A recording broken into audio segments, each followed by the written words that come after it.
Every minute, 18.4 million megabytes of data cross wireless networks. And every day, America's wireless industry invests to protect those networks and the consumers that use them. This matters because cybersecurity is core to our economic and national security. And with the next generation of wireless, 5G, and the Internet of Things, we are working harder to protect you. Consumers, industry, and the government all have roles to play. Policymakers can help by championing flexible, technology-neutral approaches that ensure Americans are protected. Together, we're protecting America's wireless networks.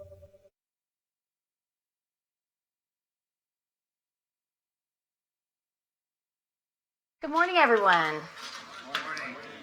I am Meredith Baker, and on behalf of CTIA and the entire wireless industry, I want to give you a warm welcome. You know, we spend a lot of time in DC talking about 5G and the next generation of wireless. It will transform our lives, make us safer, with landmark advancements in healthcare, energy, and transportation. One example, 5G will save 20,000 lives on our roads alone every year. That's remarkable. But the promise of 5G depends on safe and secure mobile experiences. As our world becomes more connected, wireless industry works tirelessly to protect our consumers and our networks. But for very good reasons, we don't often talk about our cybersecurity efforts or the hundreds of millions of dollars that are invested to thwart cybersecurity bad actors. With a new Congress and a new administration, it seemed timely to bring together the industry experts and the policy leaders to help talk about the most important thing of our shared priorities, keeping Americans safe. Our goal on this event, and with the white paper that we released this morning, is to highlight the cybersecurity efforts of the entire mobile ecosystem. By fostering stronger ties between government and private sector experts, we can facilitate a more collaborative approach. Wireless will soon connect everything. There are already more wireless devices than Americans. And with the rise of the Internet of Things and smart cities and connected everything, the need for a secure and a reliable network grows by the day.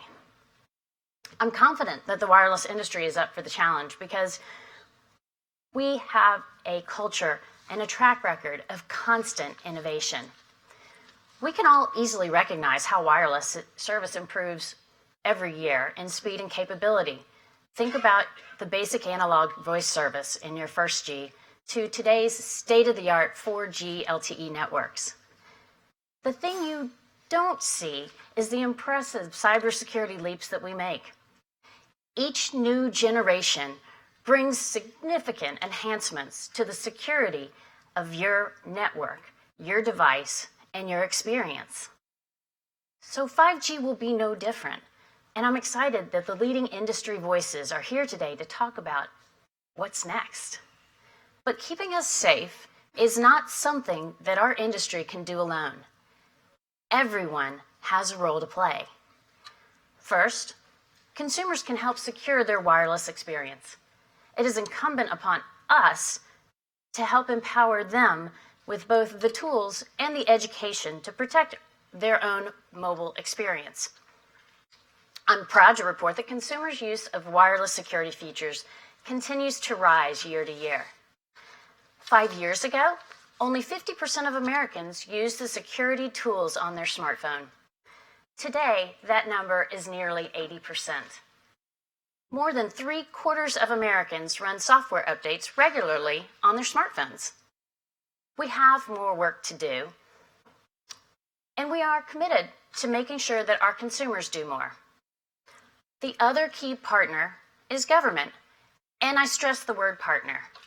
For us to succeed, we need the government to be a collaborative partner, helping us stay ahead of cyber threats and bad actors.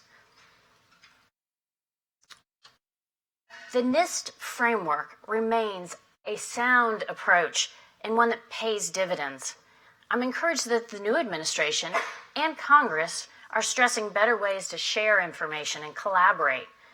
In the recent years, we have risked shifting towards a more command and control regulatory approach that would have had the unintended consequences of hindering our ability to respond to cyber threats. I believe we need to recommit to finding more ways to share information.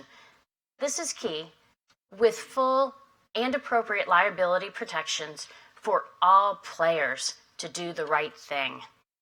We are ready to invest and help lead the effort. In doing so, we need to identify the right partner for future collaboration. I share the view of Chairman McCall, who we are lucky enough to have with us this morning, that the right approach is to empower DHS to be the private sector's cyber partner. And I'm delighted that DHS Undersecretary Manha is here today with us as well. But before we begin, I want to thank you for being here, and I want to thank our speakers and exhibitors, as well as our cyber working group. I also want to thank our own cyber experts, Tom Swanabori and John Marino, for helping organize this event today. I'm excited to hear about everything our first speaker has to tell us and get this perspective of a key voice in keeping Americans safe online, the FBI. Ronald Yearwood is the FBI's Cyber Division Chief and brings almost 20 years' experience and expertise to our conversation. I'm looking forward to his take on the global cyber landscape. So please join me in welcoming Ronald.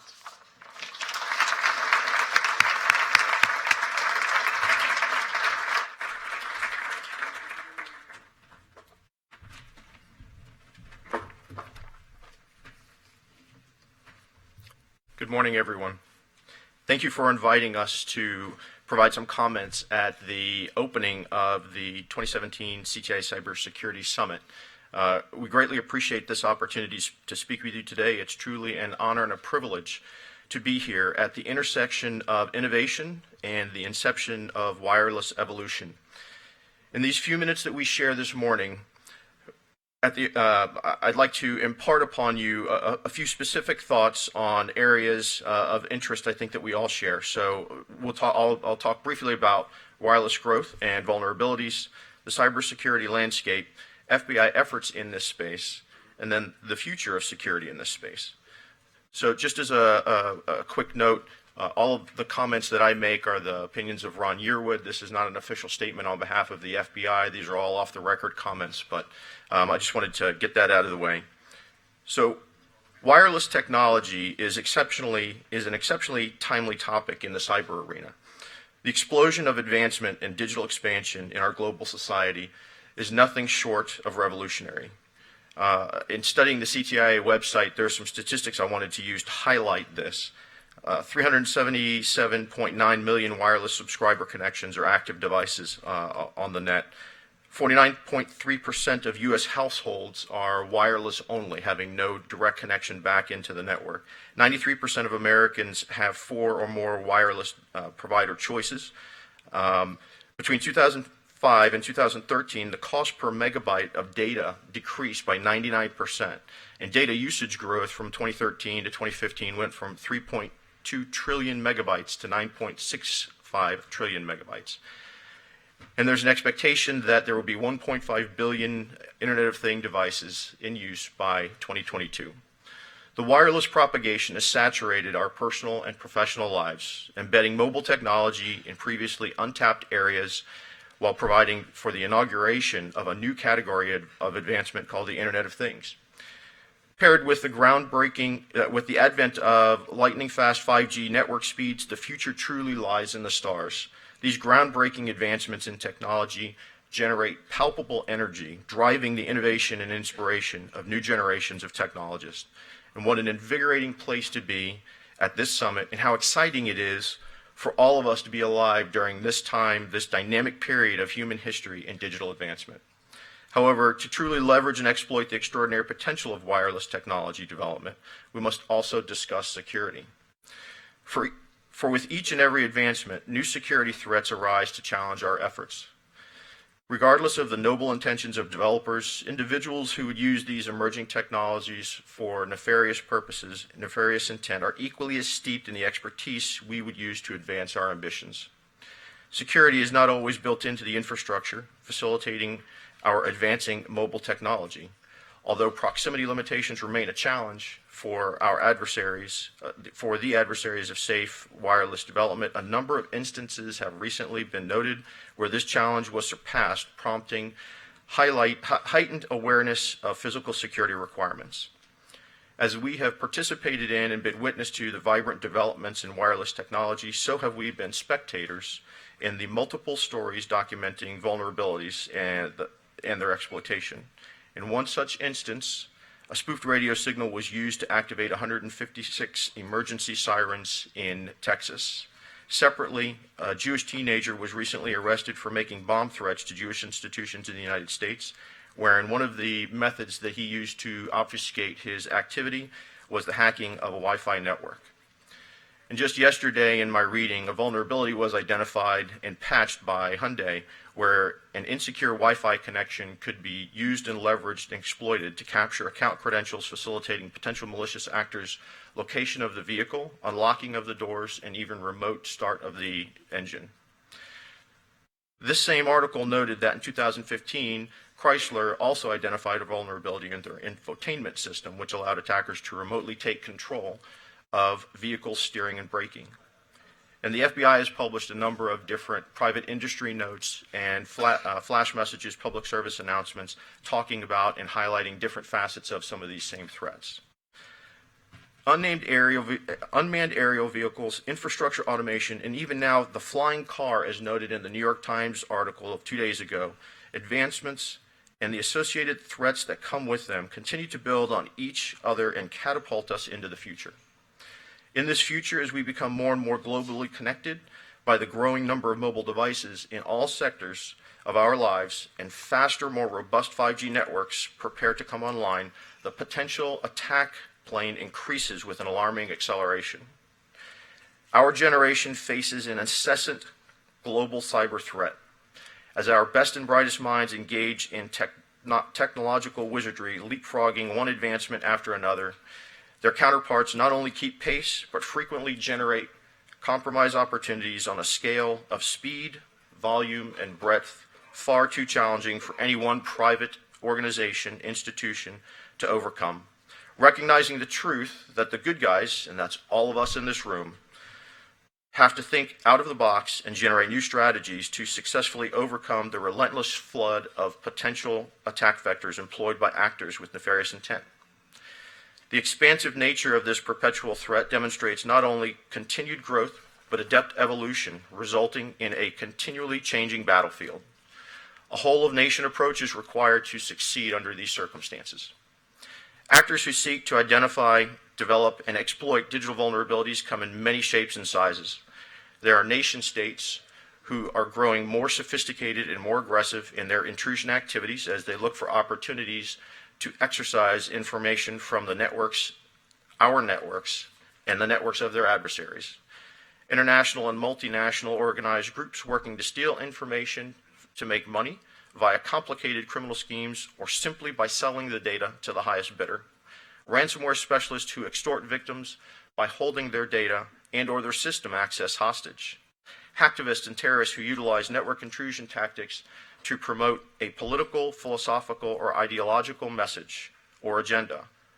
Finally, there are insiders who take the form of employees or contractors whose motivation might lead them to bypass otherwise strong defenses against external outside threats to penetration of a network and use that access to then penetrate the network from the inside. Insiders can be motivated by personal grudges, ideological beliefs, and even money. What do these actors want?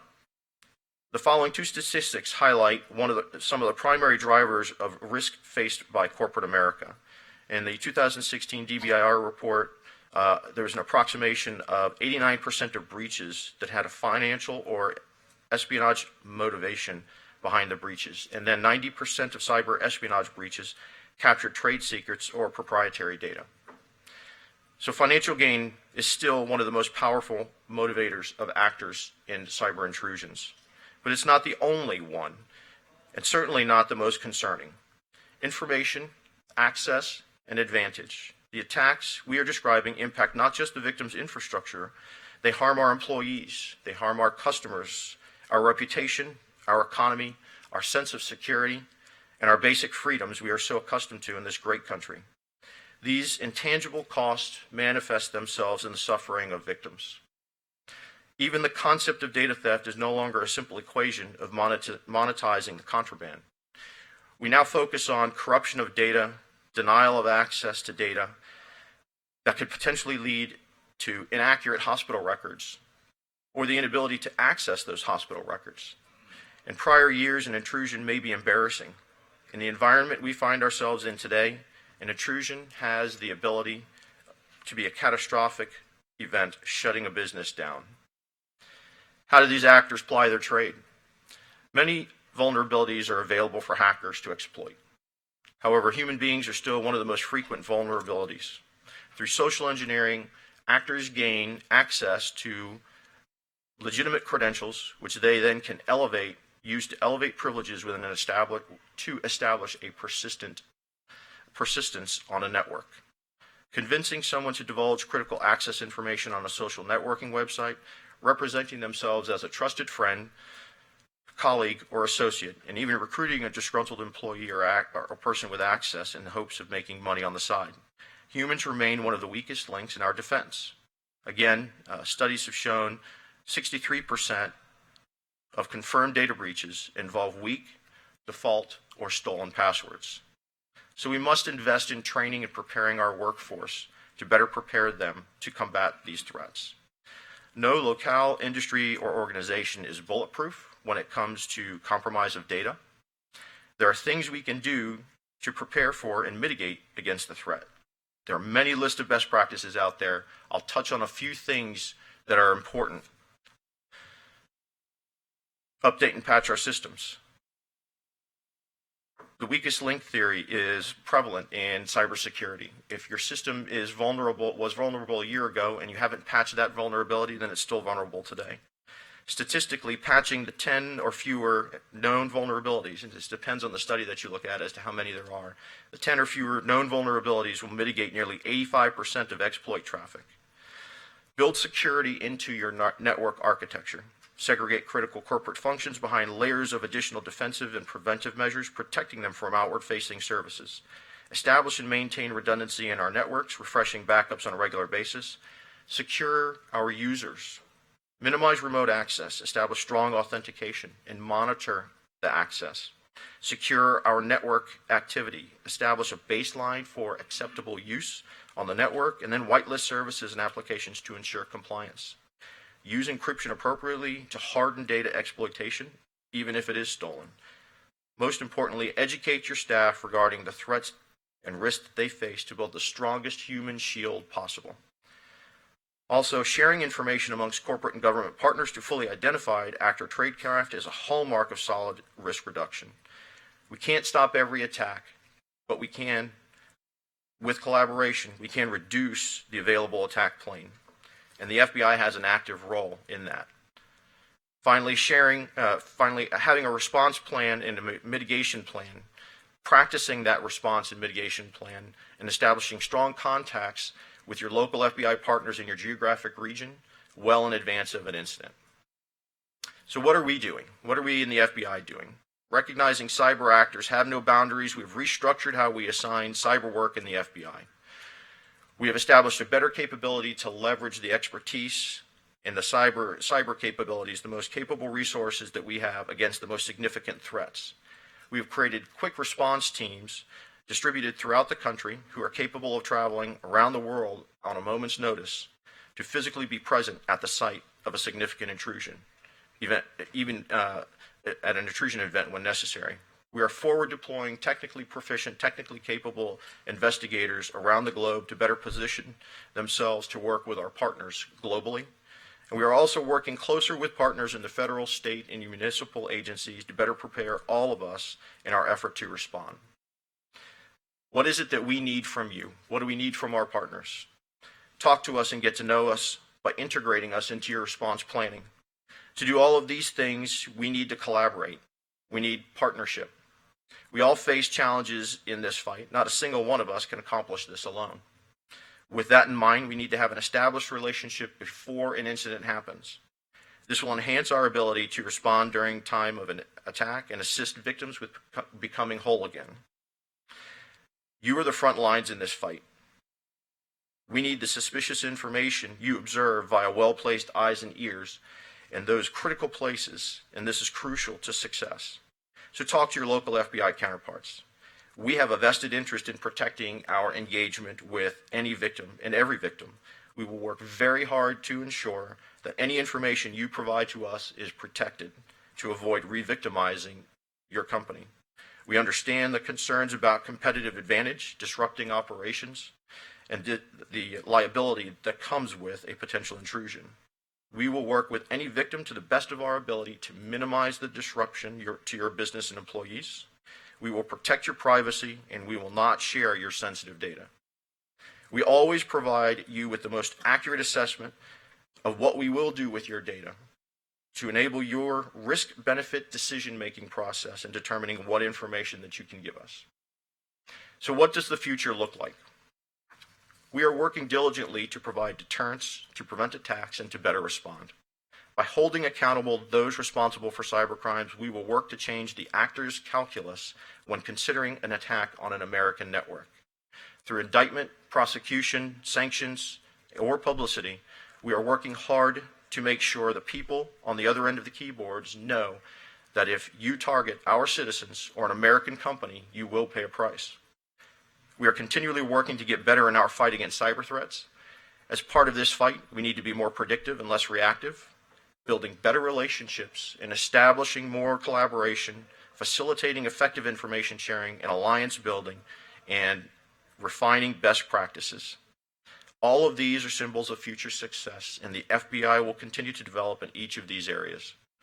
Agility and innovation. We must establish the most robust capability in advance of an attack to ensure we are agile enough to respond at a moment's notice, and more importantly, plugged in enough to see when we need to exercise that agility. Additionally, we must continuously innovate in our approaches to combating the cyber threat. Success is not defined by defeating every adversary or staying ahead of each threat. To indicate otherwise would be presumptuous. However, working together, we can ensure we are best postured and prepared to respond to any attack. Our future depends on effective relationships, and in this venue, we are truly one team, all of us together. Thank you, and enjoy the summit.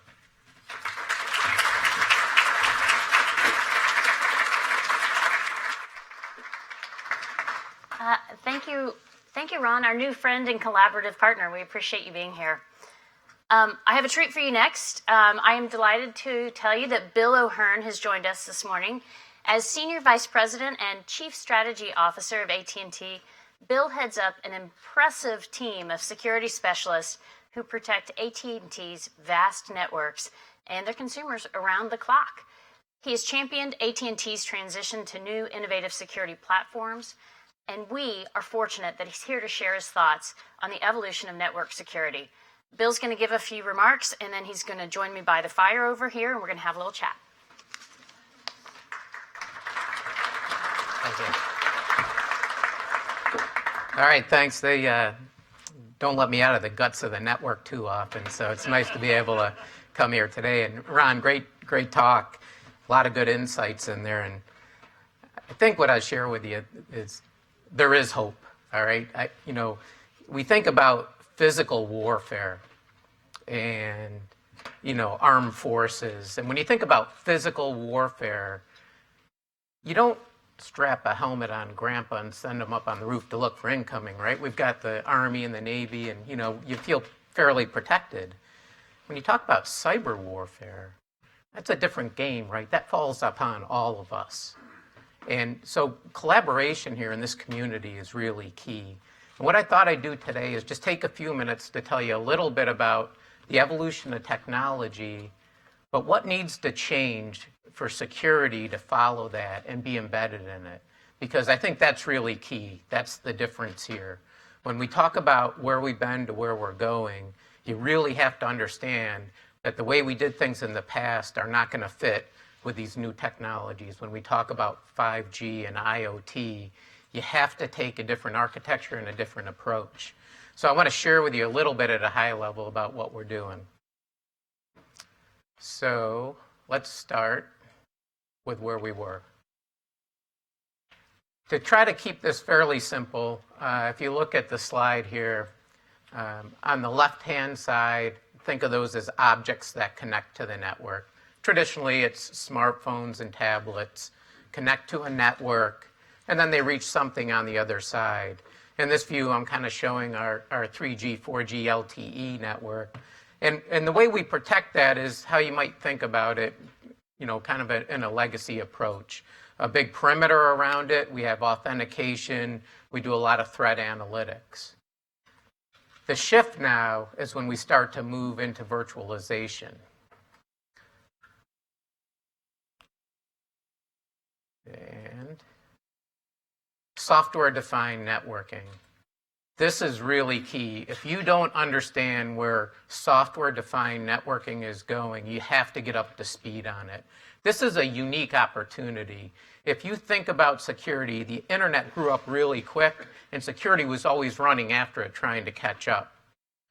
This is a unique vantage point we have right now, that with software-defined networking, we can actually step in and script security along the way. So now we're a partner in this journey. And when you think of software-defined networking, it's a unique opportunity.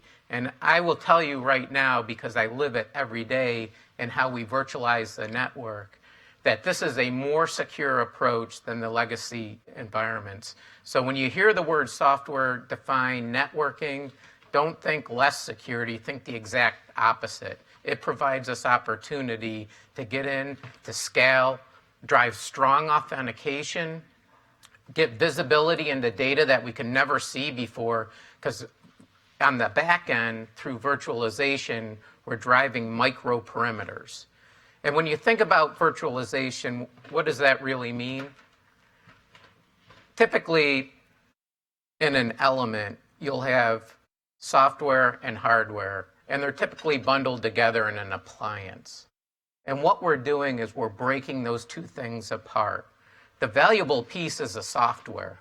That's where all of the intelligence and capability is. The appliance is just a vendor-provided specific hardware. But now what we can do, we separate those apart, and we put the software on generic equipment that's scalable and flexible and elastic. So now we can expand and contract as we need capacity. We can quickly download software. And what we do with security then is we embed it right in. So instead of having a big firewall here and lots of things that you have to protect behind it, you can separate that software out and you can shrink wrap the security right down to the individual element. That's really a fundamental change and really key to software-defined networking. The next step of this, as we get this deployed, and AT&T is really innovating a lot around the SDN open source environment here. ONAP, eComp, those are the next generation network controllers. Those are the platforms that we're introducing with the broader community that are going to run our networks. And they're going to seamlessly integrate across with different capabilities. But for us, the key thing here is security can't be off to the side, something that you add on after you provision a network service or after something gets on your network. Security needs to migrate up into the neurocenter of the network. So this is a big shift architecturally. What you want to think of networking is reliability, quality, and security. It's all in there. It's part of it. So when you define a network service or a connectivity capability, that has to be embedded in there. It has to be in the fabric of it. Data-driven security is the next frontier. As we're able to take advantage of machine learning, big data capabilities, now we start to drive authentication all the way down through the network into those individual devices. It's really key in the future when we talk about IoT and going from millions of devices to billions of devices that you really understand what is on your network. A lot of the problems you have today is because you don't know what's connecting to your network, and you really don't know if that element is risky or not. So when you think about data-driven security, think about the brain of the network, really understanding what is connecting to me, where is it going, and looking at the behavior of that traffic to understand the risk level of it. And then in the network, you'll be able to step up authentication when you see risky behavior. That's really key to the future. A lot of the networks today are just designed for efficiency, right? So if you have a botnet dropping a bunch of bombs, you're really efficiently going to be able to deliver that capability. So evolving this architecture to have these capabilities inherent in the foundational architecture is really key. And this will help solve a lot of the issues that Ron's got to deal with today, where you don't know who the actors are, you don't know who's behind those devices. If somebody has legitimate user credentials, you don't really know if it's that user or not. But there's capability that we can introduce and we can push through the network that can get more secure, but also effortless for the end user, which means it will be adopted.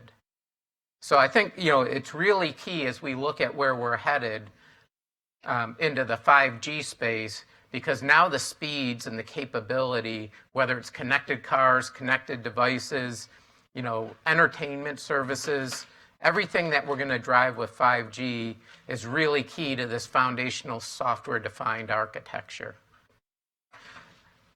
5G is somewhat unique as well, is that there are now enhanced capabilities that once you are virtualized, you can begin to spread that from the virtual network functions that you've provisioned all the way up front now. Now we can do security on the front end. And we need a lot of partnership with these device manufacturers and the folks who are putting out the IoT devices to make sure that there's some level of standards and capability that we can auto-update and ensure that these devices are being managed properly. I would suggest that if you all looked around your homes, you think about how many devices are snapped into your network at home. You probably have 20 devices, wireless router, and a whole bunch of different things with kids, connected devices, phones, tablets, your refrigerator, your TV, smart TV, right? At some point, that becomes too overwhelming for you to think of yourself as a residential system administrator, right? You might put parental controls in place, but your kids can get past that. So, we have to think about a different approach. And the approach is really driving this software-defined element all the way down to the residential user, right? You don't really probably change the password on all these IoT things you've bought. Maybe you bought a DVR camera system. And most likely, it's got an administrative password that you probably didn't even know about because the directions were in a foreign language and you threw it out with the box. It's probably never had a software patch update, right? So these types of issues are going to proliferate. The way we attack that is through a new architecture and a new approach. And I submit to you that the future of security is all around software defined. So I try to keep this at a little bit of a high level today, but I think you're going to start to hear a lot more about this, and we're really going to push into this space. And I look for you all as a community to get on board with this because it's coming. And it's really what we have to do. It's where we have to be as an industry to deliver safe networking. So I'll pause there, and Meredith? And you guys, there's some more seats up here if you want to file in.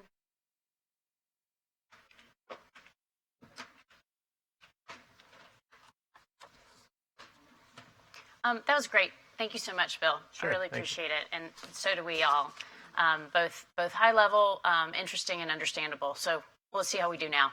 Okay.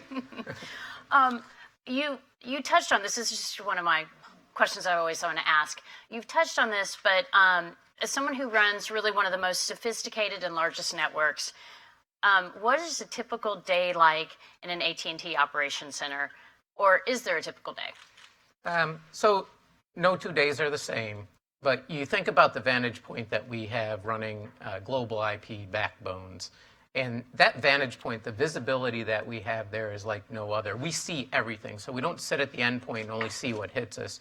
We see everything that traverses the network. That's really unique. It's 137 petabytes of data, a day. So visibility is really key, and being able to get down to a granular level so that you can understand what are the intent of these attacks. What are they trying to do?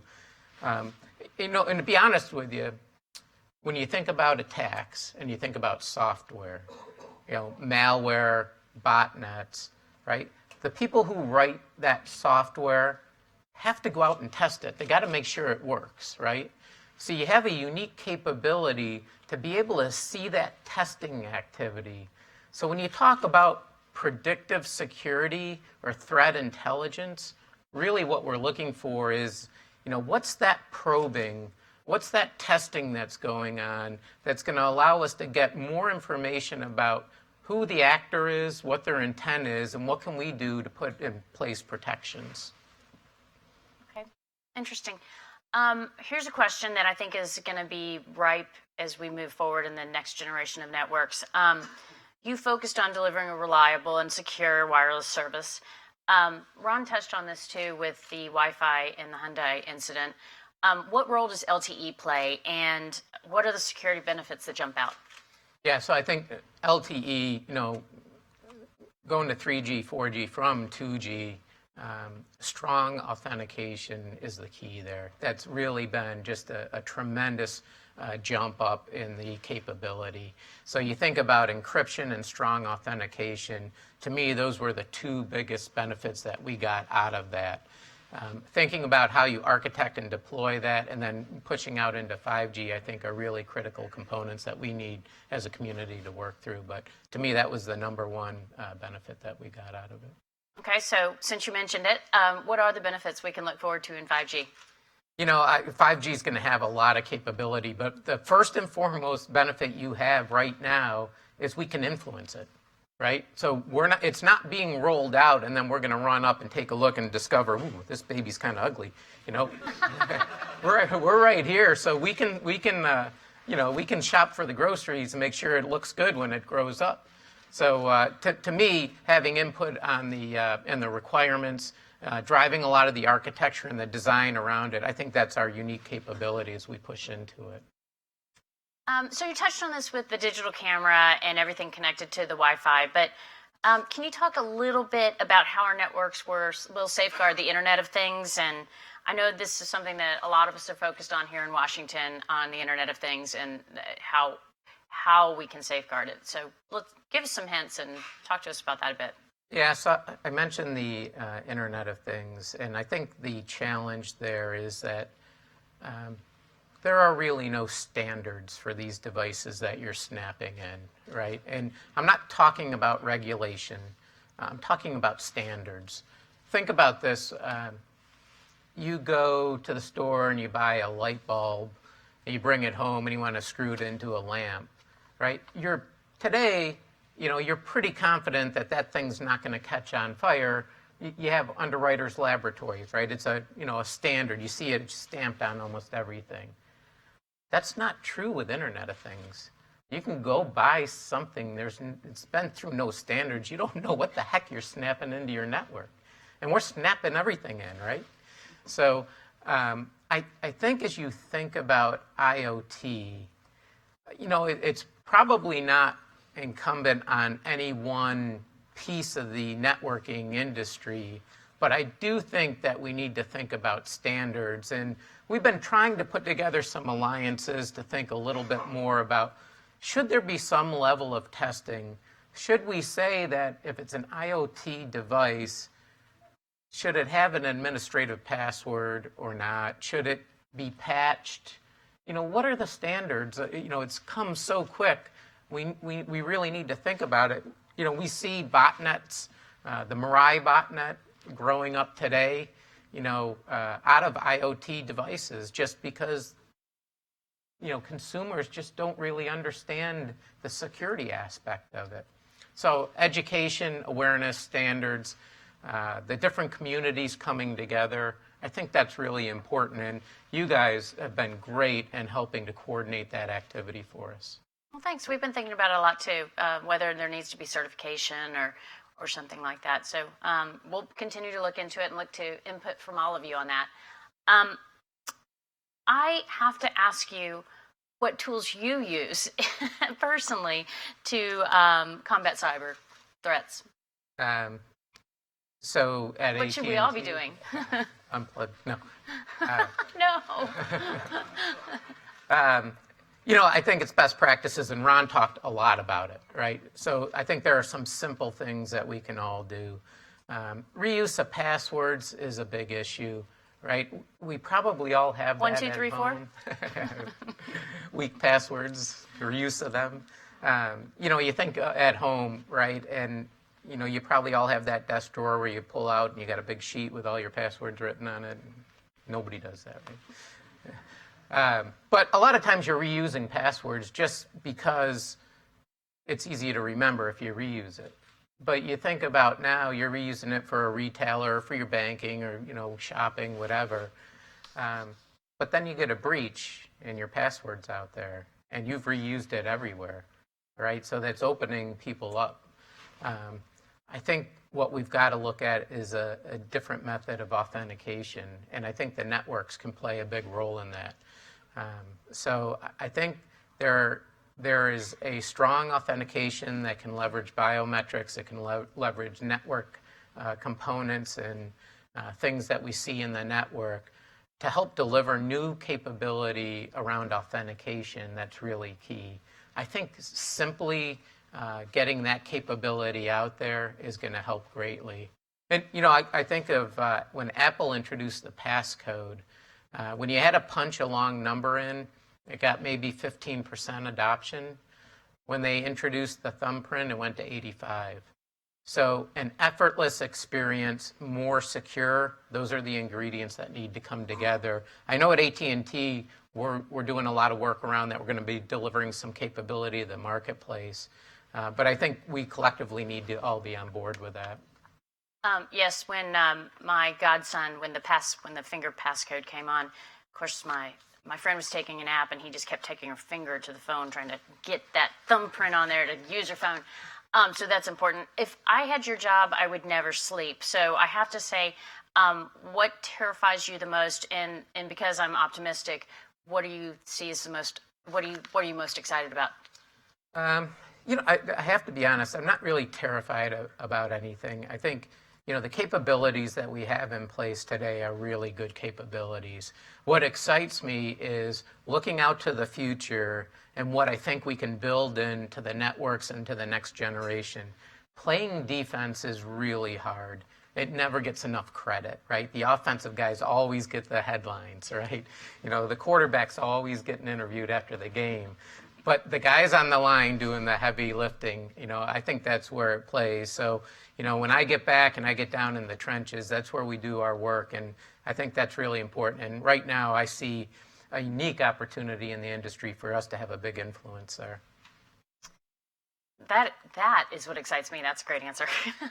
I'm tempted to leave it there, but we have like 1 more minute, so I'm going to push it, Tom. Sorry. One more question. What are the keys to our future success, to your mind, to keep kind of enhancing the tools and solutions for your customers and the networks?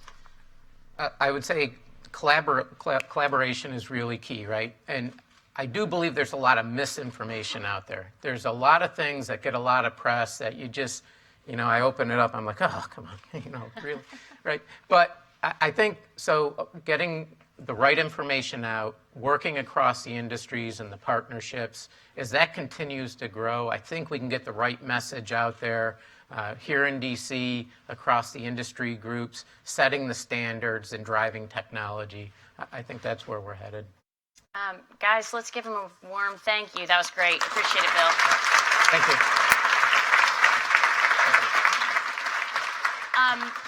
Tom Swanabori is going to come up and introduce the next panel, if I have that right. Okay, while we're doing that, everybody is standing up in the back. Come on up and grab a seat.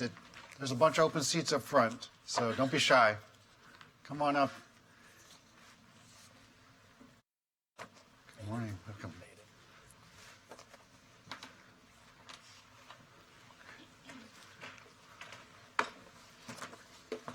Okay, come on up. Come on, there's open seats up here. I see a few seats. Oh, where are those two?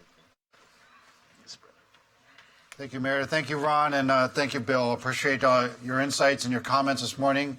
Glad to see we have a nice full house this morning. And we're going to shift into an important topic. It's already been discussed a little bit here, is the Internet of Things. And we want to demystify that a little bit. We have a couple of industry experts here. Brett Hartman, who's the Vice President and Chief Technology Officer of the Security Business Group at Cisco Systems, and Scott Montgomery, who's the Vice President and Chief Technical Strategist of McAfee. So these should be some well-known names in the industry.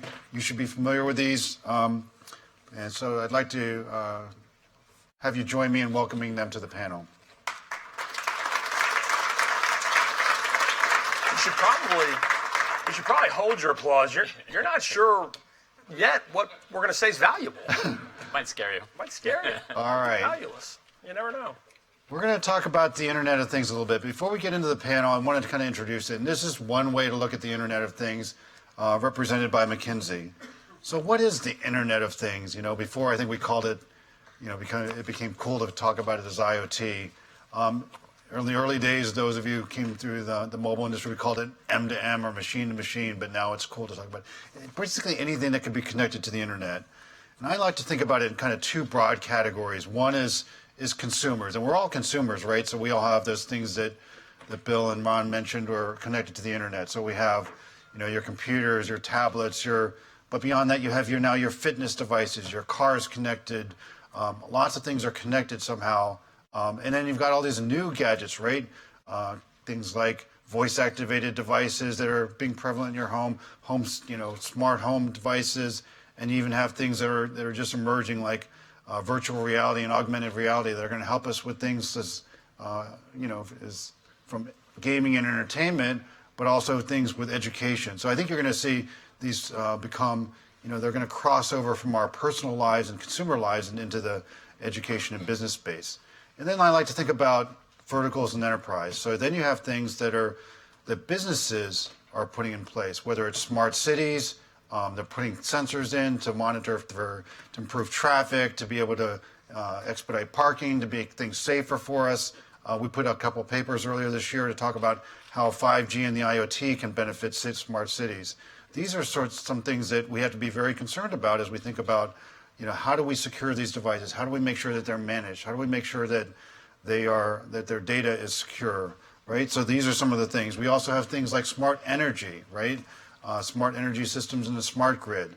And then we have things like other industries that are in transportation and logistics. Now that the cost of chipsets, connectivity is getting more and more pervasive, we want to have sensors and tracking devices on containers and vehicles and trucks and all sorts of things in the logistics world, right? You can track your package every step of the way until it arrives at your doorstep, whether it's by FedEx or by Amazon. So these are all different industries that have different, security concerns as you think about connecting things to the Internet.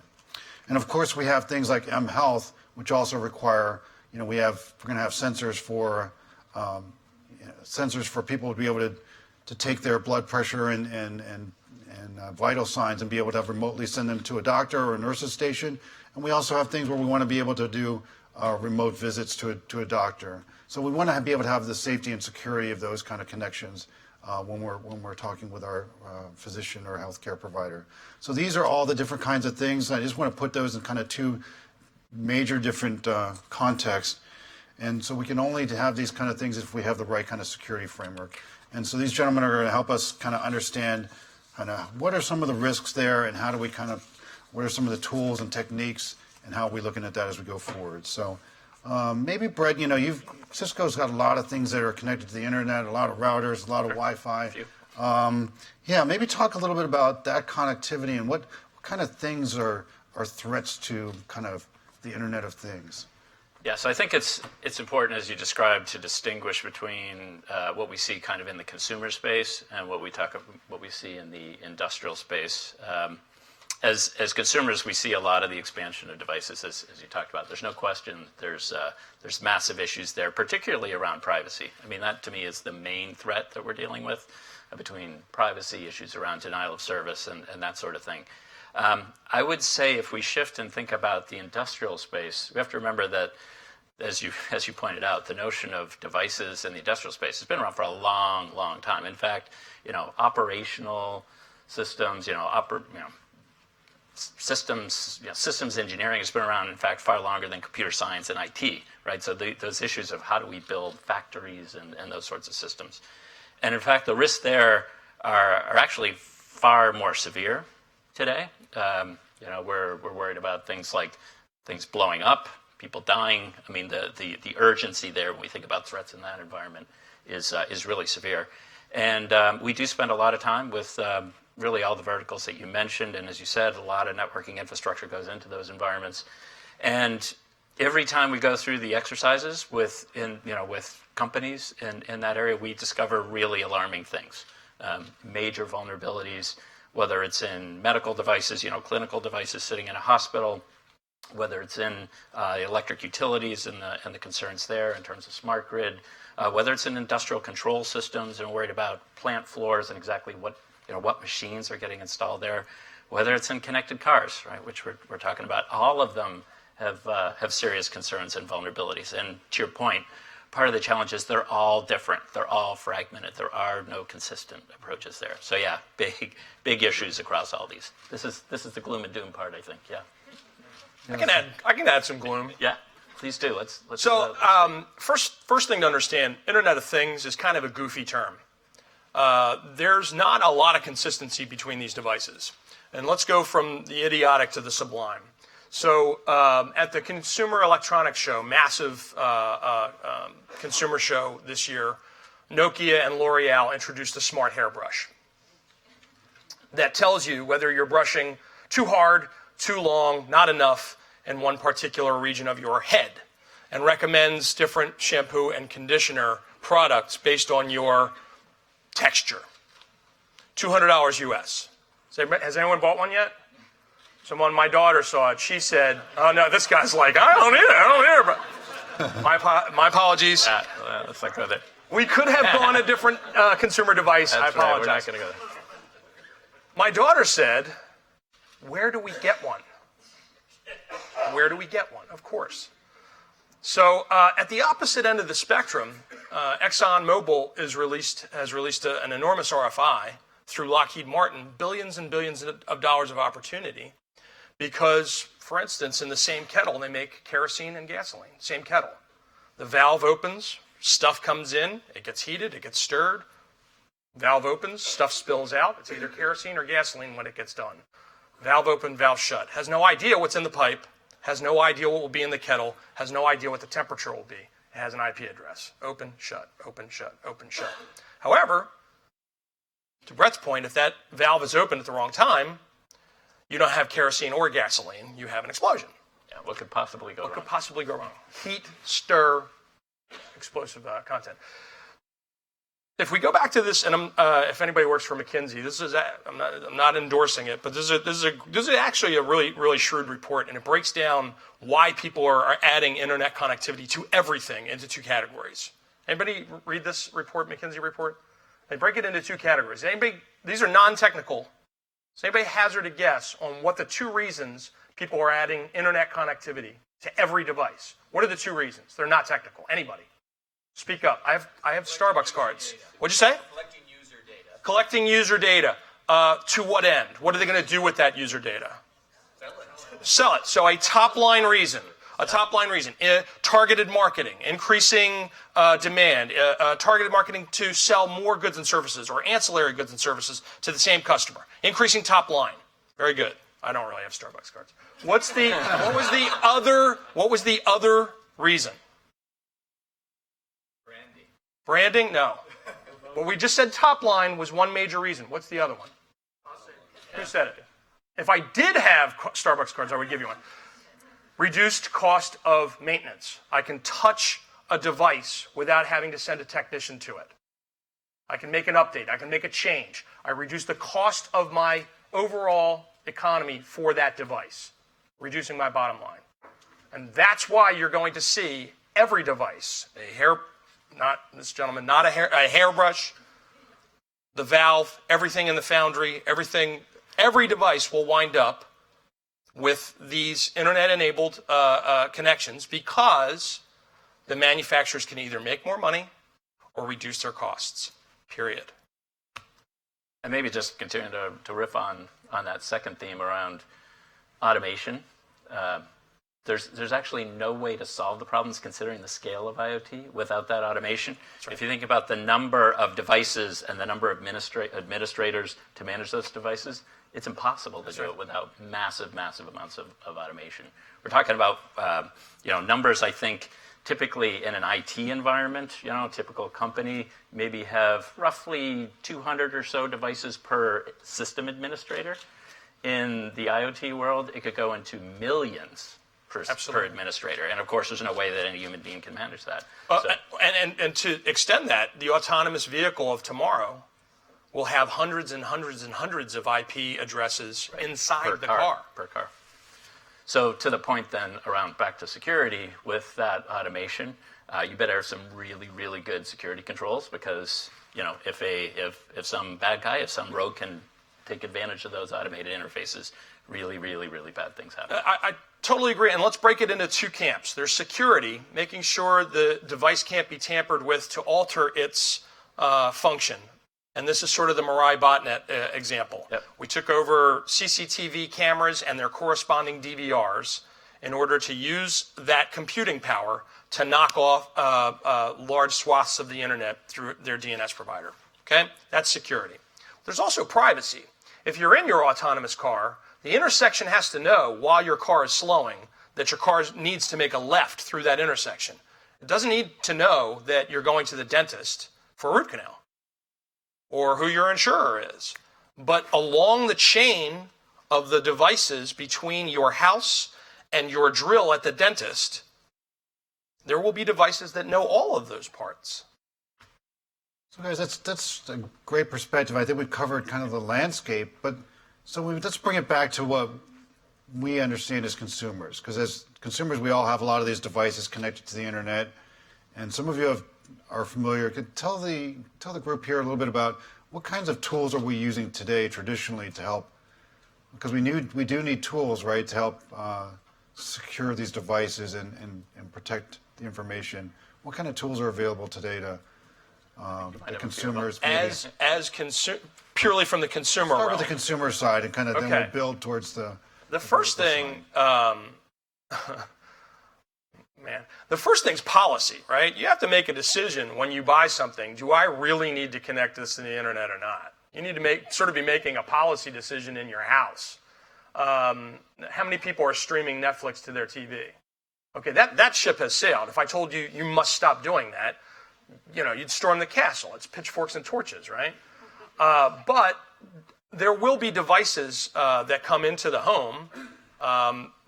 Perfect example, if you buy new plumbing fixtures, they're likely to be IP enabled. Does your faucet need to be IP enabled in order for you to thrive as a human? The answer is no. The answer is absolutely not. So make a policy decision. The second thing is try some separation. So what is the data in your house? It's photos, it's videos, it's documents. Does that have to be on the same network as the TV? So maybe some separation between your gadgets and your data. Because if your gadget is compromised because the gadget manufacturer doesn't know a lot about security or privacy, at least you can have some separation between your gadget and your real data. So, all right, Scott, let me push back on this. We got a panel, so we can.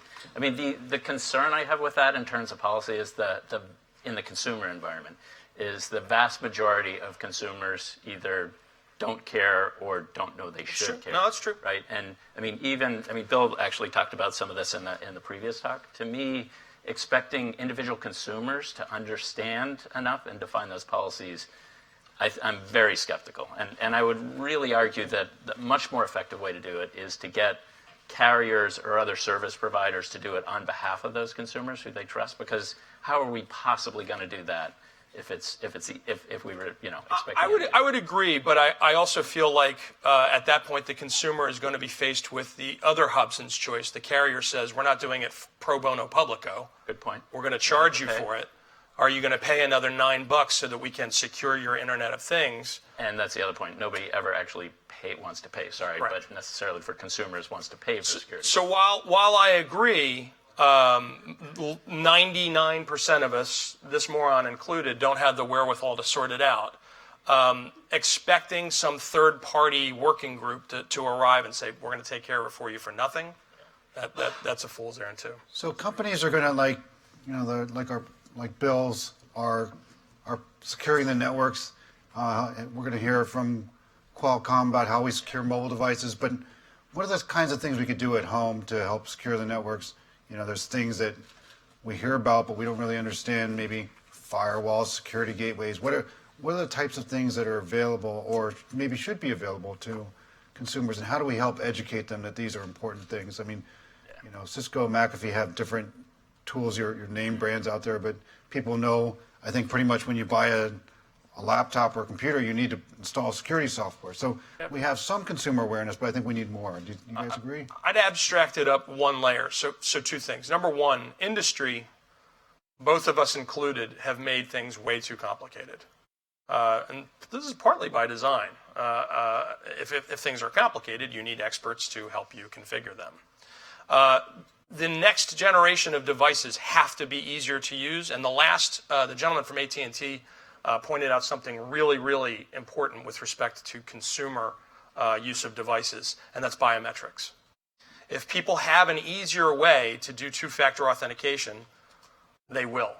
How many people are doing Touch ID for something on their phone today? Of course. Why? Why'd you do it?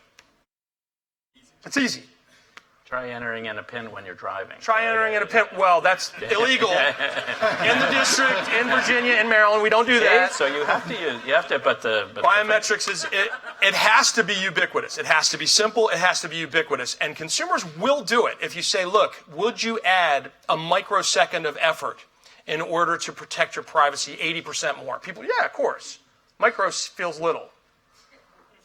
Once you ask people to take on more burdensome steps of buying technology, configuring technology, I agree with Brett from the earlier point, the wheels start to come off. Yeah, and security works, especially for consumers, when it's on by default. If you don't have to opt in, right, if you don't have to make those decisions, if it's just there. I mean, we've seen that happen, for example, with Microsoft as a case in point back in the personal firewalls. Sure. The security increased amazingly when it was just there, and just by not having to click the button to turn it on. Same thing with Microsoft Windows Update. Yep. So the moment they shifted from opt-in to opt-out, all of a sudden people's machines started winding up patched. Shocker. So to me, it's about having security built in. And it is, I do absolutely believe that the carriers have a major role to play. They really do. And I think we're seeing every single carrier, whether they charge or not, different question, but definitely all the carriers, I think, view that there's a significant role to play from the network side because it's really hard to protect all those individual devices. Totally agree. So we all have a role to play in No continuing to provide tools, continuing to educate, and Scott's point, continuing to make it simpler. So let's shift over briefly to kind of the industrial world where, on the one hand, you got these great opportunities. We have thousands or potentially millions of sensors connected, but there's also potentially the risk is bigger in terms of either a tank or a sensor, or somebody hacked into that. Oh, something could go wrong with traffic or other things. What are the ways you mentioned, Brett's kind of scaling solutions? So how do we do the kind of things that are going on in the industry to help address those kind of as we think about the kind of the root cause of the problem here. We talk about this chasm or the challenges between the IT and the OT world, information technology, operational technology, as I talked about before. IT, most of us here in this world, I assume, live there in terms of how do we protect our typical business systems. The operational technology has been historically very, very separate domain, right? How do you build a factory? How do you build the industrial processes, all those pumps and valves and stuff? Very distinct domains. And sort of coexisted for a while, separate, and of course the challenges we have today is that they are not separate anymore. They are completely connected, and to your point, not only do the faucets in the home come IP connected, but every single device in industrial settings typically come IP connected too. And it's really the combination of these two worlds that form the challenges, because the OT world thinks about risk and challenges in a very different way. They haven't needed to think about cyber attacks. They've had to think about highly, highly reliable systems that work very predictably. They worry about availability, and they worry about being able to ensure, again, that people don't die and things don't explode. And so a lot of the challenges when we connect these two domains together, really, really unusual things happen. And if you think about all the examples of attacks, it's typically that Stuxnet as an example, Sure. right? Then the well-known one where the centrifuges spin out of control. So as we think about this, and a lot of the discussions here are how do we have these two worlds come together, and back to policy, align the policies in the IT and the OT world so they work. And that is hard. They're very different domain experts between these two areas. When we think about cybersecurity, traditionally, malware attacks, advanced persistent threat, and all that, you talk to a domain expert in the operational world, they don't think that way. They want availability. Yeah, it's only availability. Right. And so, the progress I think we can make is getting those two domains to work closer together. It seems really obvious, but it's pretty amazing that it's still very early days in terms of having those two worlds to come together. It is unbelievable just how little collision there has been until very, very recently. And some of the examples you see of those collisions, so for instance, a country that might rhyme with Shmusha turned out the power in the Ukraine Christmas Day a year ago, basically in order to disrupt the populace. And this is a great intersection of tech and OT, creating disruption for the populace. Let's talk about scale a little bit, because all of the computing power that we'll ever touch with our hands and use will be less than 1/10% when the real advent of IoT comes, 2020, 2021. Everything we touch and use as users with a keyboard will be 1/10% of the number of devices that will be out there. So in terms of scale, this is the much bigger thing that we need to focus on from the policy side and from the technology side. The other thing is that has anybody ever had their identity stolen? It stinks. It's painful, but you survive. If you have an insulin pump or you have a pacemaker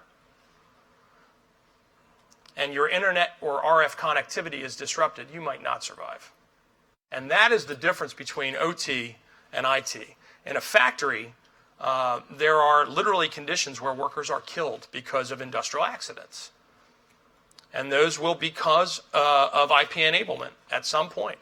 We've already seen instances where German foundry was melted to the ground because a kettle had material poured into it that was hotter than that kettle could withstand.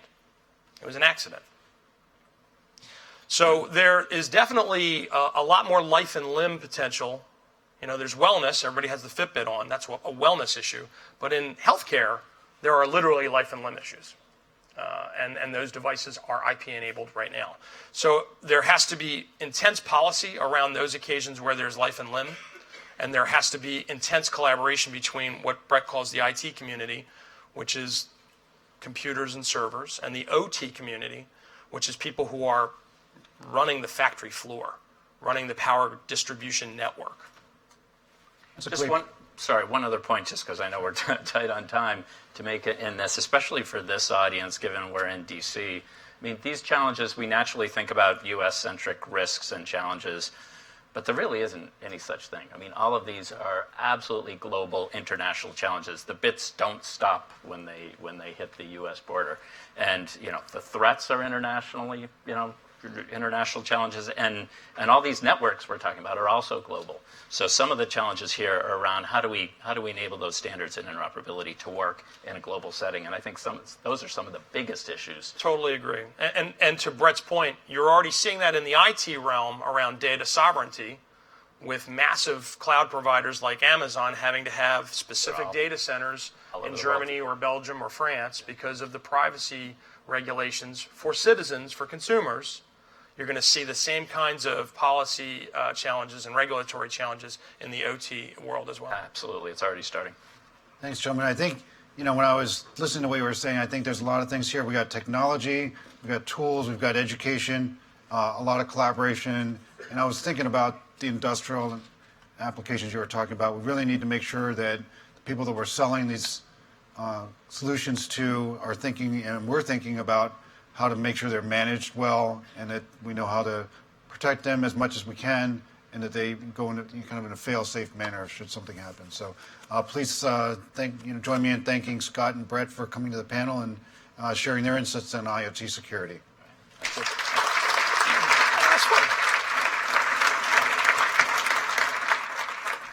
Thank you. Thank you.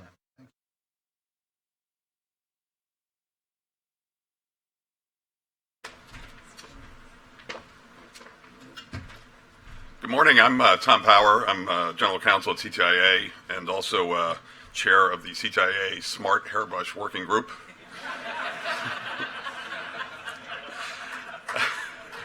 I'm very pleased actually to be able to introduce our next guest. Cristiano Amon is Executive Vice President of Qualcomm Technologies and the President of Qualcomm CDMA Technologies. I'm sure, as all of you know, Qualcomm is the world's leading provider of wireless chipsets and software solutions. In his role, among other things, Cristiano provides overall leadership for Qualcomm semiconductor activities, and he has unparalleled knowledge of wireless devices and wireless technologies. So we're very pleased to have him here to share his insights on mobile device security. So please welcome Cristiano Amon. Thank you very much. Good morning, everyone. Thank you very much for the opportunity to be here. Thank you for the introductions. Much appreciated. Cybersecurity, in particular mobile devices, is a very rich topic. I understand I have about 20 minutes. I probably have information to talk to all for about a day. There's a lot of things happening in the industry, but if I can get maybe a few things through the presentation today understood, I think it's going to be very important. I think cybersecurity I do believe, is also beyond the protection, I think, of the networks and protection of customer data. I think protection of everything that's going to happen in the country. There's also going to be a competitive advantage. I think there are going to be services that will be required into the future, and you're not going to be able to do it if you actually don't have a good security solution. So with that, I think one of the things I wanted to start, just a quick introduction about Qualcomm. For the folks that don't know about Qualcomm, we're the largest company that nobody knows about it. We have been, probably behind the screen. We provide chipsets for a lot of the smartphones. We have significant presence in other industries that have been influenced by mobile, and we have been working since the beginning of our company in the technology that drives, the connection between, the smartphones and the networks. We have been a partner of many of the networks, providers in this country. Just a little bit of a statistics. We're about 30 years old. We're the #1 fabless semiconductor company, and we ship, 842 million MSMs a year. A chipset that goes is actually a platform, so if we count individual chipsets, we stop counting. We'll be in the billions.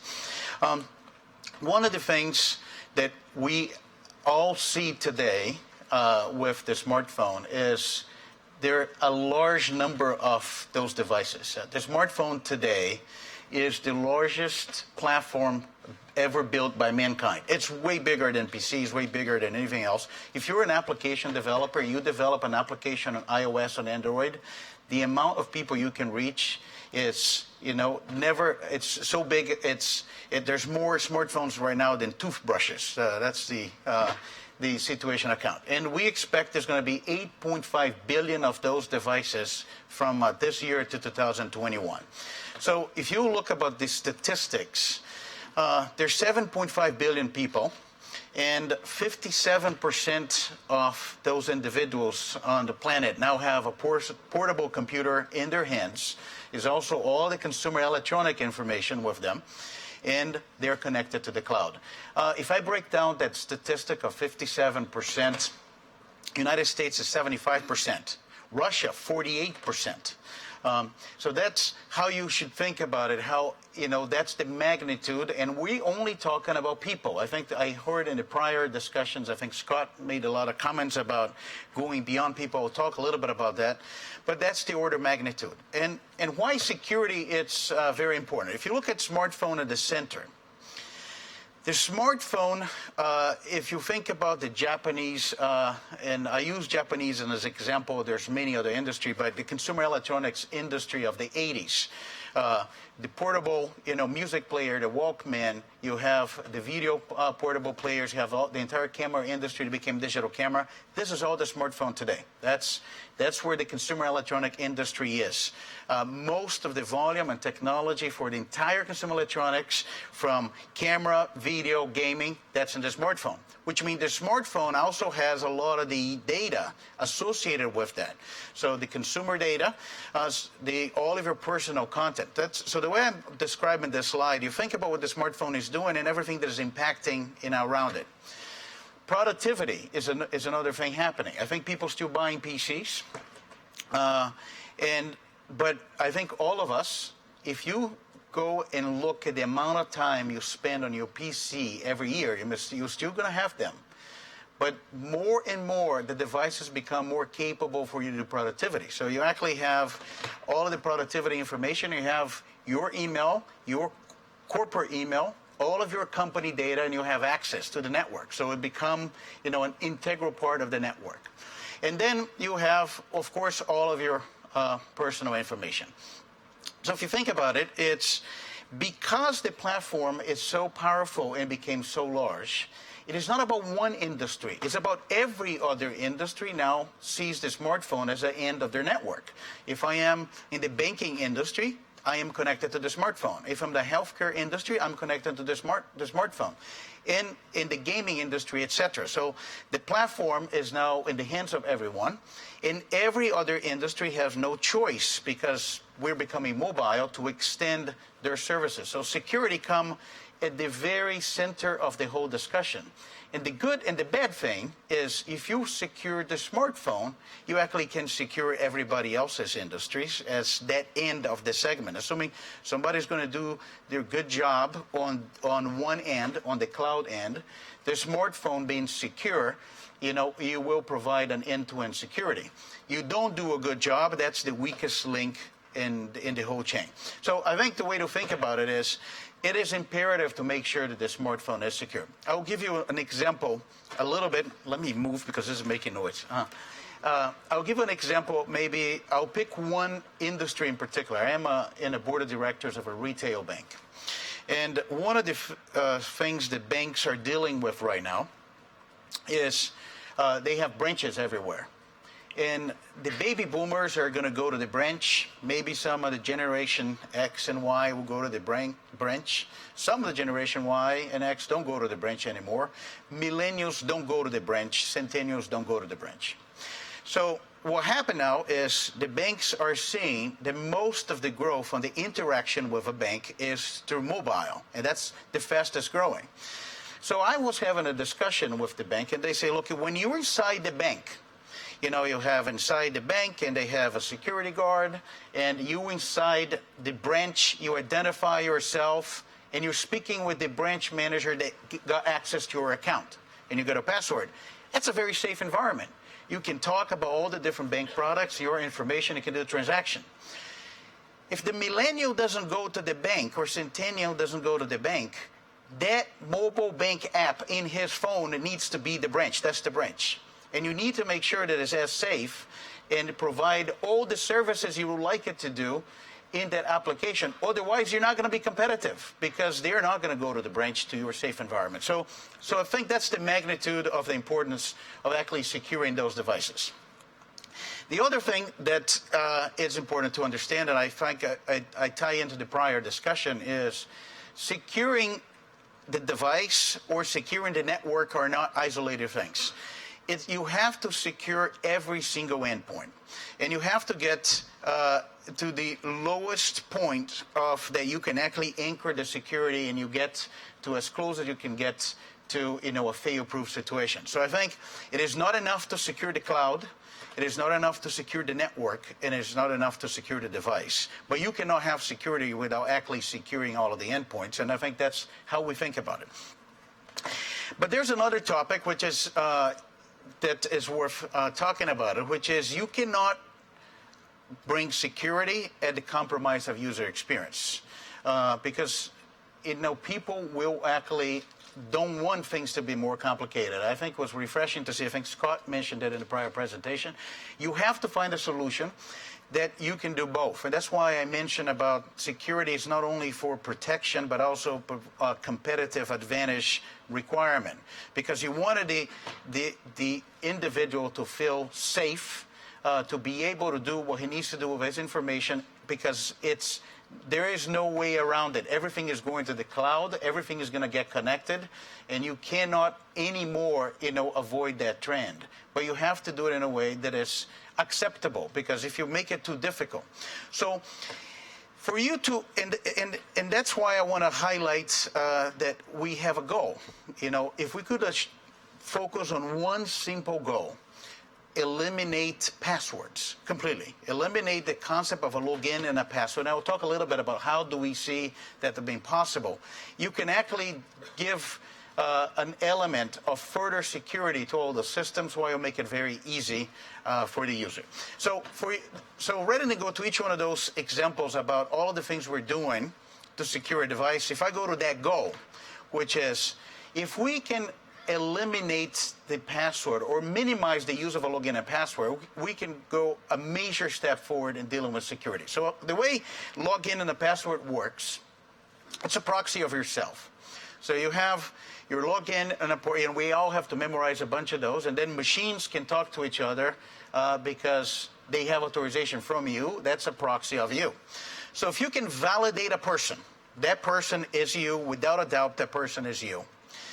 You can validate the device, so that you on your device, and the device is in good shape, that has not been compromised. You could eliminate the password. You can authenticate somebody every time.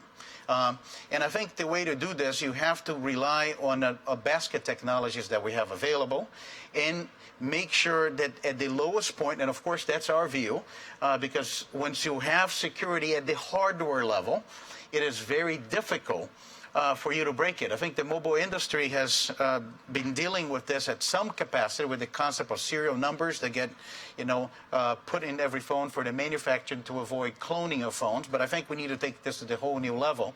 But you can actually achieve that goal. And I'll give you some examples how we're doing.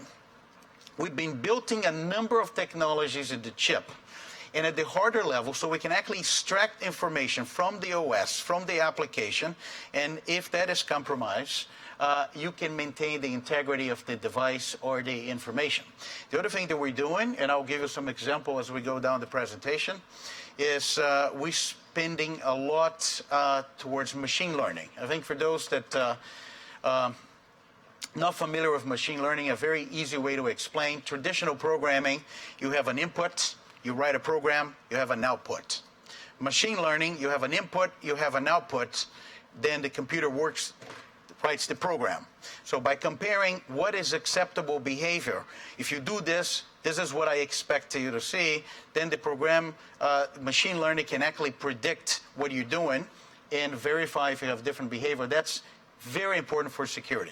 So I'll go to a few examples of things you can do that you achieve the objective of security in a smartphone and you don't compromise user experience.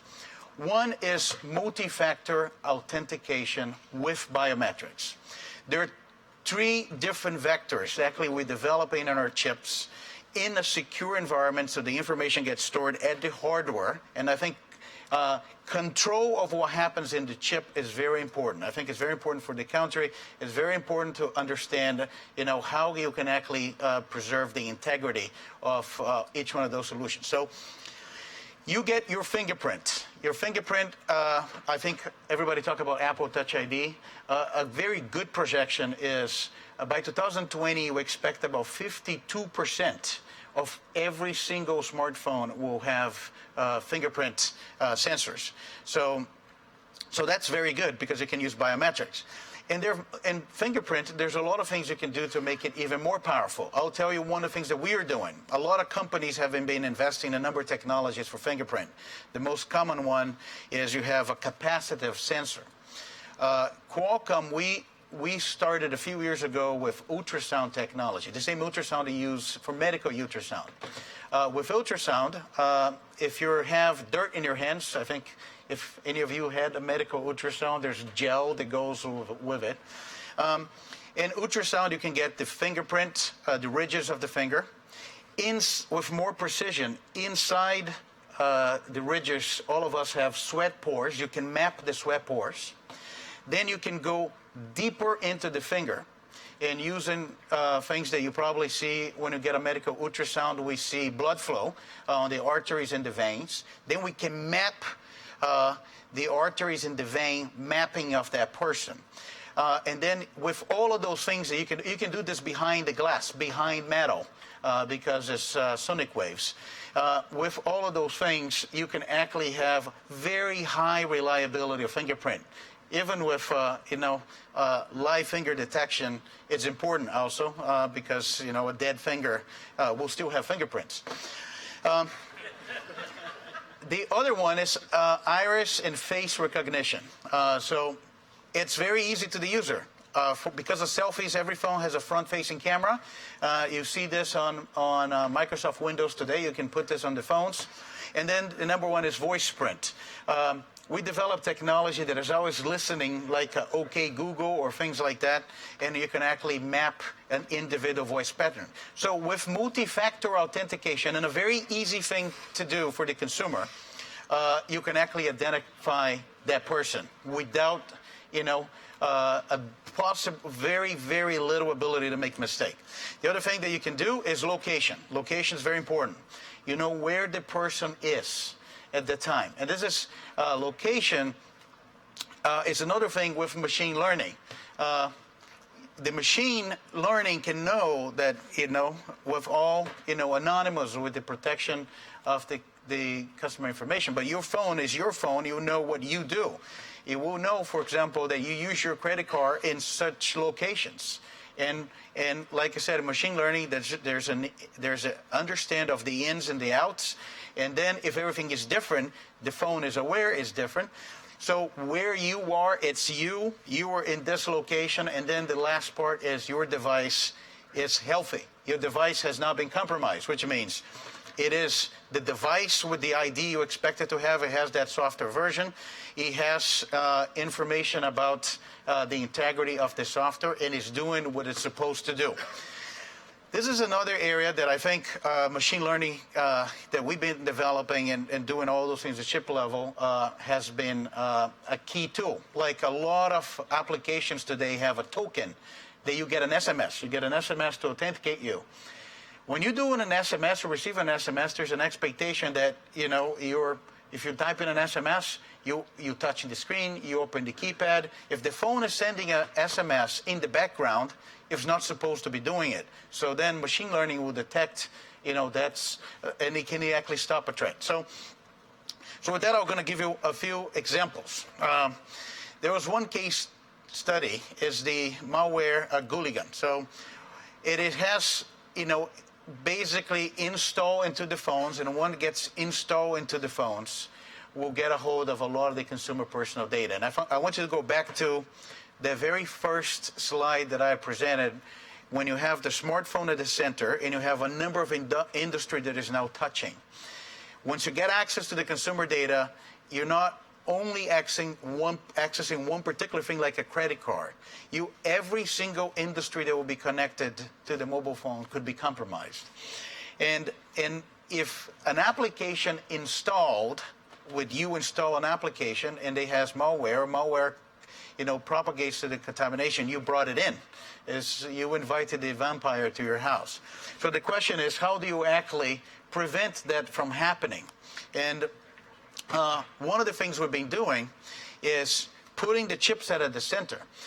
For all of the examples I gave you, when you store your fingerprint as a valid fingerprint, we actually remove it from the operational system and from the app and store it in a secure area of the hardware.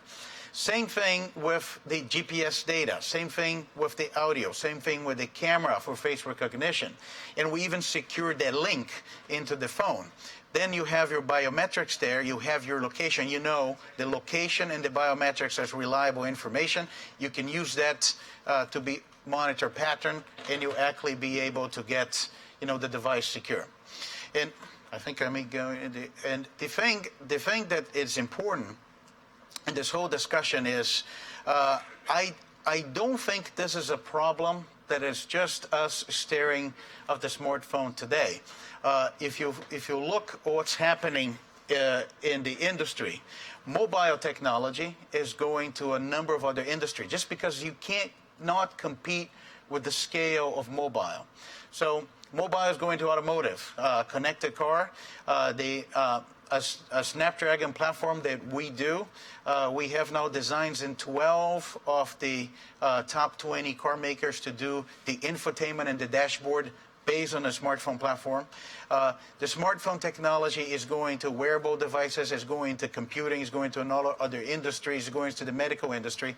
So from that 7.5 billion people, we're going to get to 23 billion people devices, and it's all going to get connected to the cloud, because Internet of Things is a thing with the internet. And once you connect it to the cloud, if that element is compromised, you have a chance that the cloud could be compromised, or the service could be compromised. And I think that's the magnitude of the problem, around us.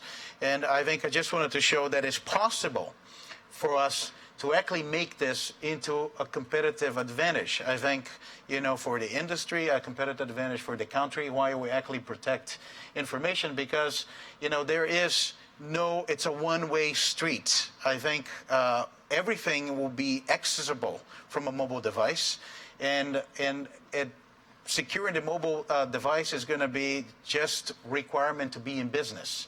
And I think, the sooner that we do this, the sooner that we understand, and actually the more ambition we set the goals for ourselves, like try to reduce threats by eliminating needs for passwords every time, I think the fastest we get to the objective. So I finished right on time. I think this is what I wanted to share with you. Thank you very much for the opportunity. Thank you.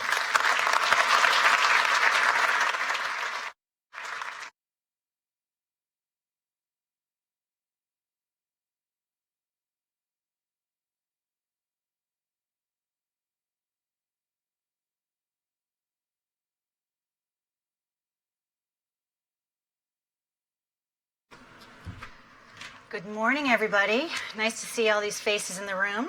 My name is Kelly Cole. I'm a Senior Vice President of Government Affairs at CTIA, and I have the distinct privilege of introducing you this morning to Chairman Mike McCall.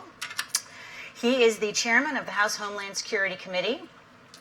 He is in his 7th term in the U.S. House of Representatives and has been representing the 10th Congressional District of Texas for that period of time. As chairman of the House Homeland Security Committee, his top priorities are protecting the homeland from evolving threats of terrorist and foreign fighters, securing our borders, enhancing our cyber defenses, and providing oversight for the Department of Homeland Security, making sure that they can carry out their mission every day as well as they possibly can. So we're very much looking forward to Chairman McCall's insights and his outlining of his legislative agenda. So please join me in welcoming him up to the stage.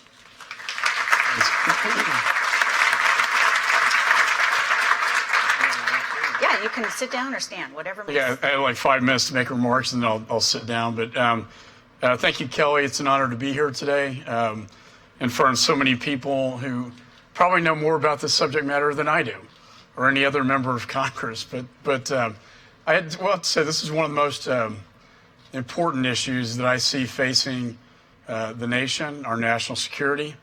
I deal a lot with all the threats, including ISIS and Al-Qaeda, the kinetic threats, the threats that we see from hostile foreign adversaries. But cyber really transcends everything. And when I look at the amount of consequential damage it could cause, it really gets our attention. I get the briefings, and I see it kind of on three levels. The theft of intellectual property, which we see in the trillions.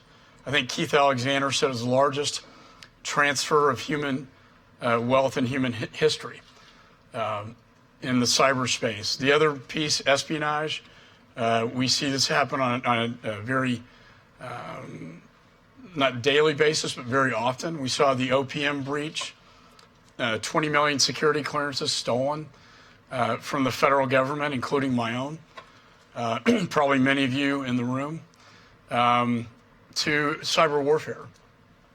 Sony Pictures was a very destructive attack by North Korea. North Korea is getting a lot of attention in the news lately for its ballistic missile nuclear capability, but they also have very devastating cyber capability as well. Iran's been hitting our financial sector. We had the Anthem attack where we had 80 million healthcare records stolen and a big data theft, I believe from China, where they could overlay security clearances and healthcare records. And then I think one of the most, to me, one of the most, I think, disturbing breaches was the CIA that was reported recently, where our cyber weapons were reportedly stolen from the CIA. This is getting not better, it's getting worse. We are losing in the digital war, the digital space. And then to compound the issue, we had Russia. Russia's been involved in our elections for a long time, but now they have a new tool to use, and it's a cyber tool, and they use it very effectively. They used it in our last election, and I always say I don't care if you're a Republican or Democrat, an attack on our democracy from a foreign adversary should concern all of us, and we should call them out for that and make sure it never happens again. I'll be going over to Europe and the Baltic states in May, where the elections in Europe are currently under a cyber attack by Russia to influence the European elections in France and Germany. I know everybody in this room is more involved in the sort of communication space. There's a lot more that Kelly and I plan to talk about, but I want to give you kind of that higher level view as I see it from a national security standpoint. The cyber warfare piece, the ability to shut things down, is far more devastating than an active shooter or a suicide bomber could ever be. When you look at the power grids, to telecommunications, to energy, the ability to shut down those critical infrastructures in the United States, and we have 16 of them, now 17 with the elections being thrown in, that we need to protect. We're very good at our offensive capability. I've seen it demonstrated, and it's a pretty awesome power that the United States has, but we're lacking in our defensive capability in terms of defending the private sector and the critical infrastructures. And I think that's where everybody in this room comes into play. The private sector has 85% of the malicious codes. Everybody thinks the federal government has the keys to the kingdom, but really most of these malicious codes reside in your hands, which is why I passed the Cybersecurity Act 2 years ago to help this sharing of malicious codes to better protect the private sector with liability protection. It was the biggest landmark bill ever passed by the Congress to try to do something about our defensive capability. In a time of war, of course, the DoD would stand up to defend the nation if we were under a cyber warfare attack by a foreign adversary. But they are plotting, they are stealing, and they're stealing a lot of very sensitive data in a greater sophisticated way. I've seen this over the last decade And it's going beyond just Russia and China. It's going to Iran, North Korea, and now even the jihadists would like to get their hands on this. And we've also seen the ISIS's ability to use encryption apps like in Paris and Brussels to do what they did in Paris and Brussels, going completely undetected, which from a Homeland Security standpoint, when you talk to the FBI, one of their greatest concerns is that you can't see what they're saying. If you can't see what they're saying, it's very hard to stop the next attack. I was a federal prosecutor for many years. Did FISAs and wiretaps, and you have to hear it and see what they're doing to disrupt that plot. And now we're having to use other means to do that, which I think puts our country in a more dangerous spot. So this technology has really enhanced. We're in the digital world now fully. We can debate the OPM breach, insider threat, the CIA breach. Was that an insider threat or external? But the fact is that we're all tied to the internet in some form or fashion. You in this room, the Internet of Things, the Dyn breach that hit the Internet of Things can hit all mobile devices and steal data and shut those down as well. So we got to be prepared. And we're doing a lot in the Congress and in the federal government to update our systems, our legacy systems, to protecting the private sector from these threats. But ultimately, I think the federal government can help, but ultimately, I think the power resides in the private sector to help. We can work with the private sector, and ultimately, it's in the private sector's hands to protect itself. And so, with that, thank you for having me, and I look forward to the Q&A. Great. Thanks.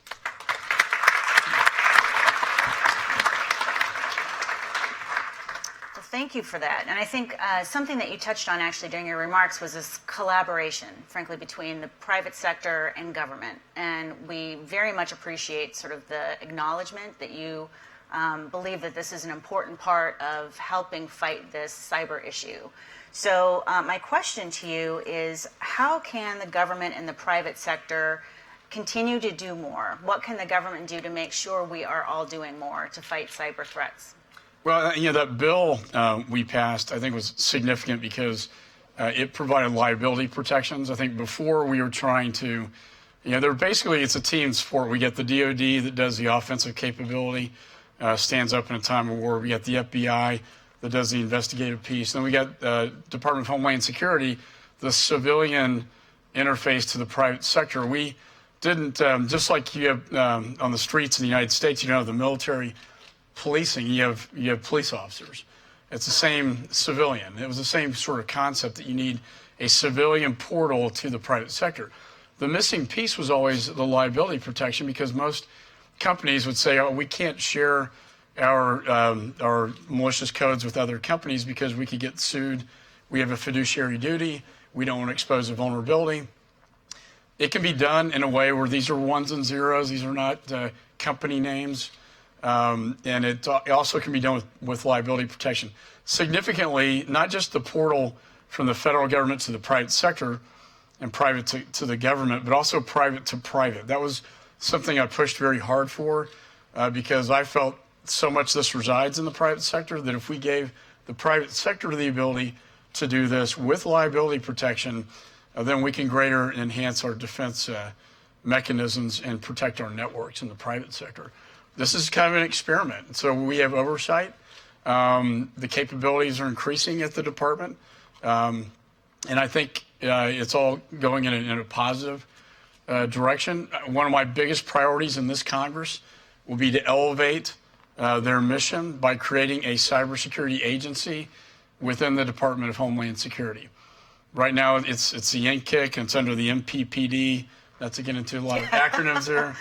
But it's not a priority. It's not a focused mission that can be streamlined and effective. And I think in this evolving threat that we're facing, it's vitally important that the department has a separate agency devoted solely to cyber security. So what's the status of that legislation right now? It's interesting you mention that. We just got the White House's technical assistance remarks back, and It looks very positive. The administration, I think, supports this. We'll be introducing the bill soon. We were waiting for the White House, which just got that word. Perfect timing. It was. Big news here today. Good. And we'd like to move it quickly as a standalone bill. I'm going to reauthorize the entire department, but this is too important. We want to move it as a standalone, and I think it could greatly enhance our efforts. You know, during the election, we heard a lot about cybersecurity, and certainly President Trump has made this sort of a priority of his administration. And I think, you know, we've been hearing for some time that there's an executive order perhaps coming out. Any news you want to share on that front? Well, yeah, I think particularly in this space, it is complicated, and you want to get it right. And I applaud them for taking a little pause here and trying to figure out what the right course of action is before they pushed it out. My biggest, I urge them to not pass an executive order that conflicted with existing law. I didn't want them to undo the things that we have done the last several years in the Congress and worked so hard to achieve. I think what you're going to see coming out of this executive order, and I don't want to speak ahead of the White House, but my sense is you're going to see sort of a modernization act within the federal network system of, we have these what were called legacy systems, which are very antiquated systems in the federal government, which makes us more vulnerable to an attack, like the OPM breach that we saw with 20 million security clearances. So, I mean, it's time the federal government come up to speed with the private sector in its network systems.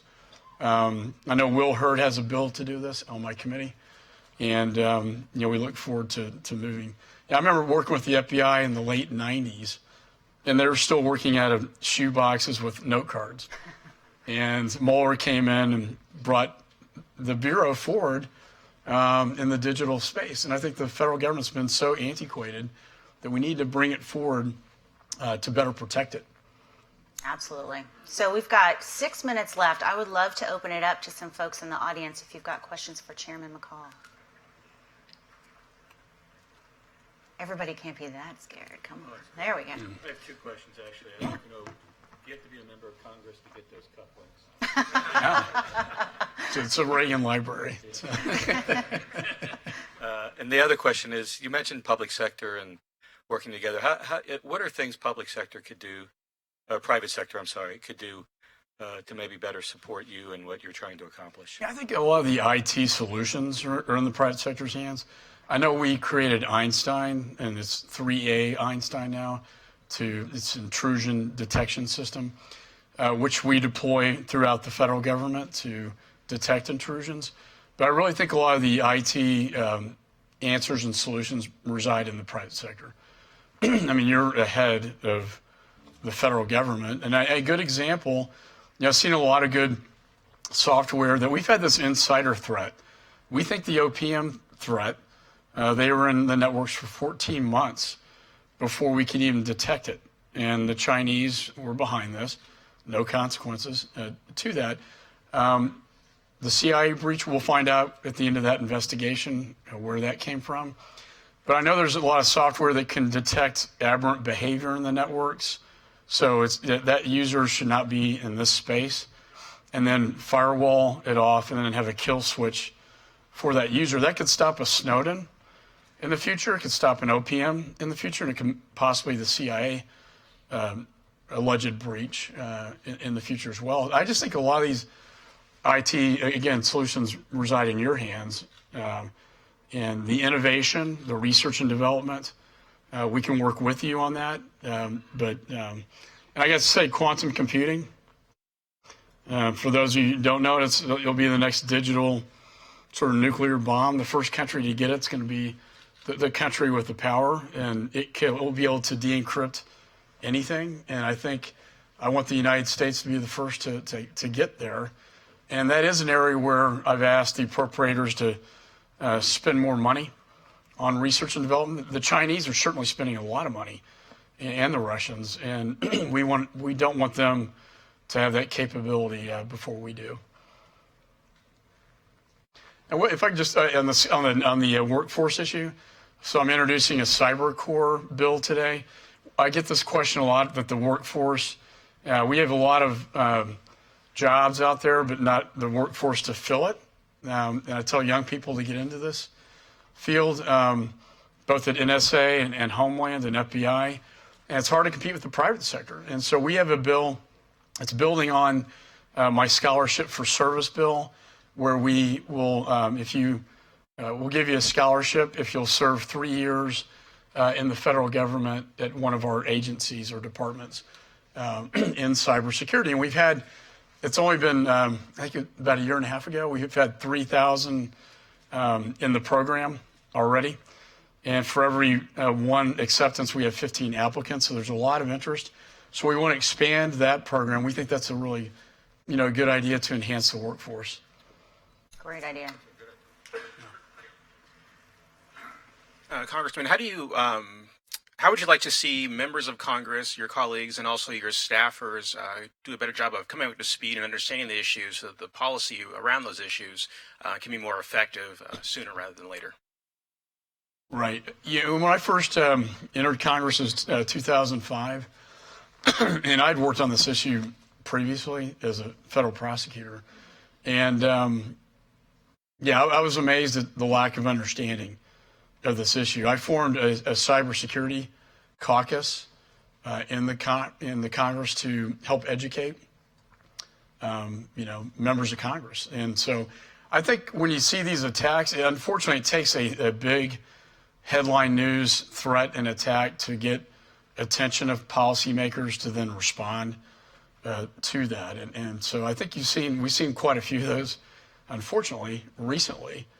And I think people understand that this is a very powerful weapon that we can use to our advantage, but it can also be used against us. And so I think you're seeing a greater understanding of that. But I think the caucus is a good way to do it. But certainly, anytime you're on the Hill, talking to staff to educate them, on the importance. And I think this legislation, I think, helps bring that forward as well. I think it's interesting how far we've come in just 5 years. Meredith testified at a hearing a couple months ago, and I was actually surprised how many questions she got on cybersecurity. So the good news is the members are thinking about it and talking about it. And you're seeing more members wanting to get into this niche, right? Because they know this is an emerging field, and it's not going away. It's right. Really not even. It's not in the future anymore. It's here and now. Yeah. Just to follow on the last question, I'm Mike Nelson with Cloudflare, but I also worked on the Hill long ago. Of all the things that you've heard members of Congress and their staff say, what's the thing that's most disturbing? What misunderstanding disturbs you most and worries you most? For me, it's that our industry can do anything, can do it tomorrow, and can do it for free. But I'd be curious from your position, what's the most important misunderstanding that we need to correct? Well, I don't want to dime out my colleagues. No names. That's what anonymity's for. I don't mention any names. I think it's more that it's more of a fundamental lack of understanding that this is just some computer geek issue, and it's technical, and it doesn't have real life consequences to it. But when a lot of members who do have clearances from a previous life like mine got their clearance stolen, I think, and they got that letter from OPM, then I think they understood the gravity. I think the CIA breach, and I think we're seeing more and more of these things. But I think there's just been a fundamental, again, lack of understanding. They just think it's just a computer science issue, and it's not going to affect American lives in a real way. Well, look, Target, Home Depot. Who hasn't had their credit card compromised lately? I mean, I've had mine 4 times. Target, Home Depot is a Russian organized criminal attack, and they like to do that. They like to steal credit cards, and they make a lot of money, doing that. And so I think when it starts impacting everyday Americans, in that kind of way, people sort of wake up. I get a phishing email every day. You know, the one with the little boxes with the question mark, and there are about 20 of them.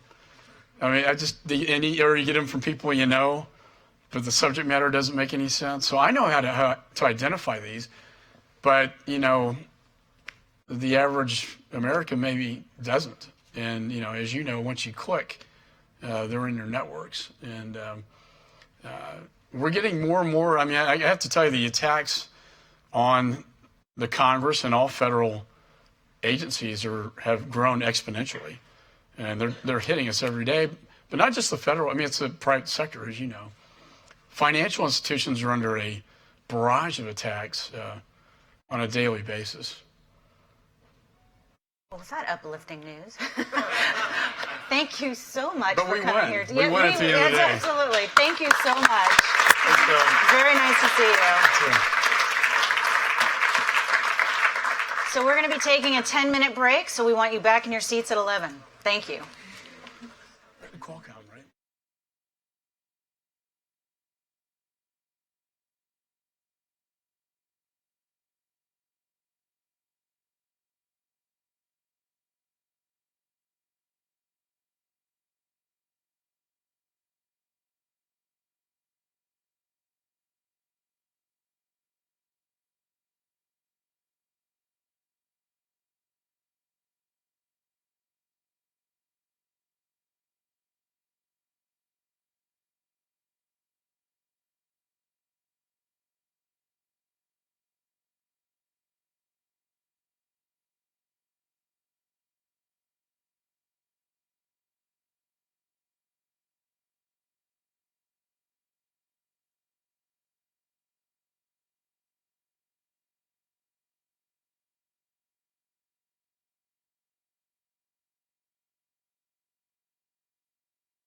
Okay, I think we'll get started again if we could reconvene, get back together, because we have an exciting panel coming up.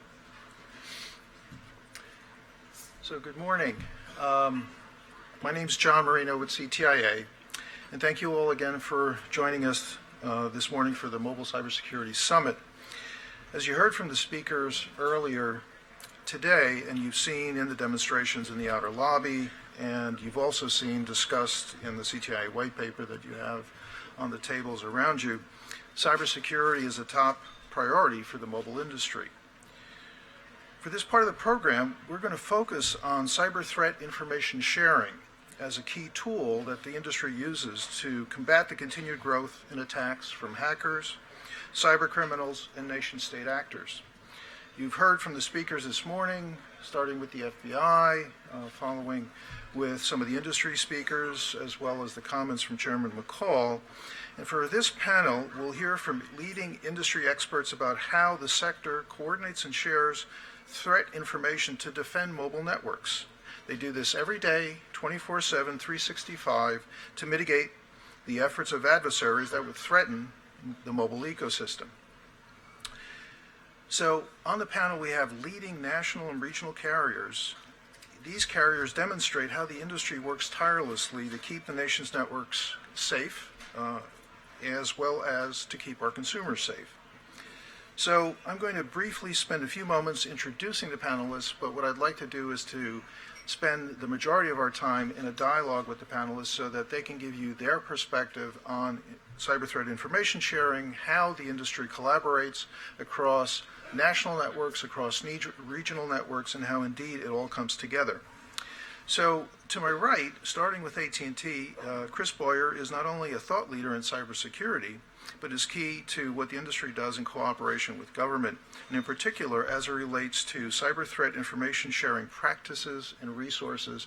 And in fact, Chris will be leaving our panel probably midway through because he's got a very important meeting over at the White House, specifically dealing with cybersecurity, so we're trying to make sure that he takes full advantage of that opportunity. From the standpoint of regional carriers, we have both Cellcom and U.S. Cellular, represented by Lee Thibodeau for Cellcom and Claudio Tagliente for U.S. Cellular. They're both leading change agents when it comes to cybersecurity circles and mobile technology strategy, and indeed are prime movers in a lot of the work that we do at CTIA within the Cybersecurity Working Group. And then lastly, Scott Rice from Sprint, who drives cybersecurity priorities for the carrier's national network, technology and strategy, and digital evolution. So give me a kind round of applause for our panelists this morning as we get started in terms of launching into the questions associated with the panel and we kick things off. So Chris, let me start with you, and can you give the audience your views on cyber threat information sharing, and can you tell us, where we are today and where do you see things going in the future, given all the threats that we heard about from the previous speakers and how cybersecurity threat information sharing plays into that? Yeah, sure. So the first thing I want to say is just thank you for having me here today. It's an honor to speak to this crowd. And I want to do a quick shout out, since we had some members speaking this morning, including Chairman McCall, that I think that one of the really positive things that's happened in the last few years in the cybersecurity space was the passing of the Cybersecurity Information Sharing Act of 2015. I think that legislation provides a good foundation, policy foundation for information sharing, in particular the parts of it that expressly authorize companies to share information and implement things like network monitoring and take defensive actions to prevent attacks. So that's a very important step forward. As far as the industry work goes, I just had the opportunity recently to chair an FCC working group on cybersecurity information sharing. We released a report back in March that walked through a lot of the work that our industry is doing. And I would say that the state of information sharing in the communications sector is very robust. There's a lot of activity that's going on today. If you really look at it, I like to think of information sharing as, from the private to private perspective, and then from the private to government and vice versa type of perspective. And on the private side, in Washington, we have a tendency to talk a lot about the government-led programs. But the thing that I was struck when when we did the report was the level of sharing that's going on just within the private sector itself. There are so many different venues in which information is being shared today amongst companies that there's really a lot of things going on. And then on the government side, we've seen a lot of progress made with things like the automated information sharing portal that DHS is doing. There's still things that could be done, I think, better. There's some improvements that could be made along the way, but I think they're making progress, and we've been working pretty closely with them. So I would basically say that a lot of things going on in information sharing, a lot of progress being made, still some work to be done, but I think the state of it's pretty solid right now. Thanks, Chris. One other follow-up question that I had for you has to do with how do you see the coordination that goes on across the entire set of critical infrastructure sectors in terms of how does our sector communicate and share information with other sectors like the energy sector, financial services sector, things of that nature? So on that question, it's a complex issue, right? Because there's a lot of venues that we're talking to each other in, but the main vehicle for that is through the NCIC, the National Cyber Communications and Cybersecurity Integration Center over at DHS. We have an ISAC, Information Sharing and Analysis Center for Communications. Our ISAC happens to be co-located with DHS as part of the National Coordinating Center. I'm throwing a lot of acronyms out here, but we're very integrated with the DHS process, and what we would do is share information through DHS, and then of course other sectors are also integrated with the NCIC, and they receive that information as well. And then strictly to the communications industry, we have, like I said before, we have a lot of private organizations. Like one is what we'd like to call the NSP group, the Network Service Providers Group, that meets every Monday, where we get all the big players, including my colleagues here on the panel, and we get together and talk about security issues affecting our industry. So there's a lot going on there, but a lot of it's done through the NCIC and through the DHS process. And given all of that activity that goes on every day and the interactions with DHS and across the different sectors, how does the NIST framework fit into all of that? There's an upcoming workshop that the NIST organization is going to be sponsoring in May, as well as there have been comments that have been filed on the latest update to the framework. Yeah, so so we were heavily involved in the development of the framework when it initially came out. So I think the framework is a very important tool that companies are using today to kind of build up their own security processes. It'll be interesting to see what comes out of the workshop in May. NIST is proposing to update the framework. They've added a couple sections that I know folks are really closely paying attention to, in particular the portion of it on metrics. Our industry, we did a lot of work on metrics in a FCC report back in 2014. It's a very complicated issue, and so I think NIST has a lot of challenges in kind of sorting through what that's going to look like for cybersecurity. Not to say that it's not important to look into, but it is a very complex issue, and I think it's something that's going to be a big challenge for them. My personal view is that I would actually say, as opposed to updating the framework, the thing I think we should be focusing more on is driving the use of the framework and applying it to other environments like the IoT space. We heard earlier when Bill O'Hearn was speaking, my CISO, he talked a lot about some of the IoT security challenges. We should be talking more. I don't think there's a need to wholesale rewrite or change or significantly update the framework more as there's a need to try to drive people to use it and try to apply it in these different verticals so that we have better security across all the different things that are going on now, as opposed to kind of making a new version of the framework at this point. Thanks, Chris. Lee, let me move on to you. And given what you heard Chris just describe, can you tell us a little bit about how does cyber threat information sharing fit into your world, and as a regional operator, what you all are seeing and what's important and what are some of the key priorities you face every day? As a regional carrier, obviously our network is much smaller than the networks of my peers up here. But cybersecurity is no less important to us, and we spend a great deal of time paying very close attention to it. We participate in a number of forums that Chris talked about, and are active in those things, as well as with CISRIC and some things like that. But also I think it's important to note that sharing information with these carriers is very critical to us, because our network is really interconnected with a number of other carriers' networks, and what affects us can in fact affect other carriers, and what affects them can ultimately affect us as well. So it's absolutely critical that we share information with them, receive information from them, because it makes our network more secure as well. Thanks, Lee. And how can government help? You heard Chris talk about the kinds of things that go on with DHS, with AIS, so on and so forth. But from a regional operator's perspective, what are the kinds of things that you believe government should be doing that would really help you in terms of everything that you're trying to do to keep your network safe? with respect to government help and involvement, I'm not certain that our needs are that much unique from large carriers. Our view is that government can play a very important enabling role. What's critical is to continue innovation and information sharing among ourselves, and government can play a critical role in helping us enable that innovation. One of the things that does concern us as a small carrier is the cost of those things. As a small carrier, our resources are limited, I think far more limited than they might be from Chris's standpoint. And when we have to divert resources to things like compliance issues, it takes resources away from other things such as innovation. And within our organization, within the construct of our business model, we have to spend money on building our network, on serving customers, and providing our shareholders with adequate return on their investment. And there's not a lot of room within that to move resources around a great deal. And I guess I would caution government that when we have to put resources against compliance and regulatory issues, it does take resources away from development and innovation for a small carrier like ourselves. Scott, moving on to you, again, looking at, the perspective of a national carrier with a national footprint, where do you see the threat landscape going, and, what do you think of what you just heard from Chris and Lee?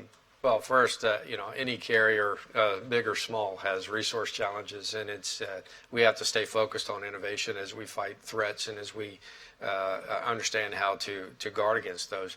I'm actually coming from a slightly different viewpoint than many of my colleagues here today. While at Sprint we bring together the network and the IT organizations as we build NFV, we're more together than we've ever been. And we are absolutely concerned every day. We have to share, and we have to continue to innovate. But we also have to be concerned with the threats that come from other places that are non-network. We all have retail presences. We all have web presences. We all have internal networks and BSS, OSS systems that are also touched and connected to those macro networks and then to others' macro networks. So where we spend our time is understanding and learning how to fight every threat that comes from every angle, because it only takes one to completely disrupt your business, whether that's in the network, whether that's in your internal network, whether that's in your IT and your BSS and your OSS infrastructure. And that's where we spend our time. And how do you see that fitting into the evolution of technology? Because in the case of wireless, it's moving into its 5th generation of technology in less than 30 years. That's always a challenge in terms of what does that mean from a security perspective. And again, can you share with us a little bit of your views of what does that mean? Yeah, and actually we heard this morning, as networks become more and more software defined, it is true that you can put wrappers, you can containerize, and you can build security at that level, which is great, versus standing back at the big firewall and not letting anybody climb across. But it also gives more access points that you have to be concerned with. So the more failure points that you have, the more vigilant that you have to be. And as you move to a software-defined capability of 5G network, plus the billions of devices, hopefully billions for all of us, that will come over, we have to be able to continually innovate, to Lee's point, and share amongst ourselves the threats that we're all facing. Because while we compete every day, we're also, together in fighting these threats and learning from those threats. Because, again, as Lee indicated, if you could get in through one network, you might have access to all, as we're all connected. So, Claudio, given everything you just heard from your colleagues, and given that we've talked a lot about how the threats are continuing to grow and scale, what's your view in terms of the whole notion of how do we scale to respond to those growing threats, and is there a role for automation in that process? Yes. The challenge that we have is twofold. One is operators have large amounts of data that they have to, cybersecurity data, they have to process in order to determine, whether an attack is imminent.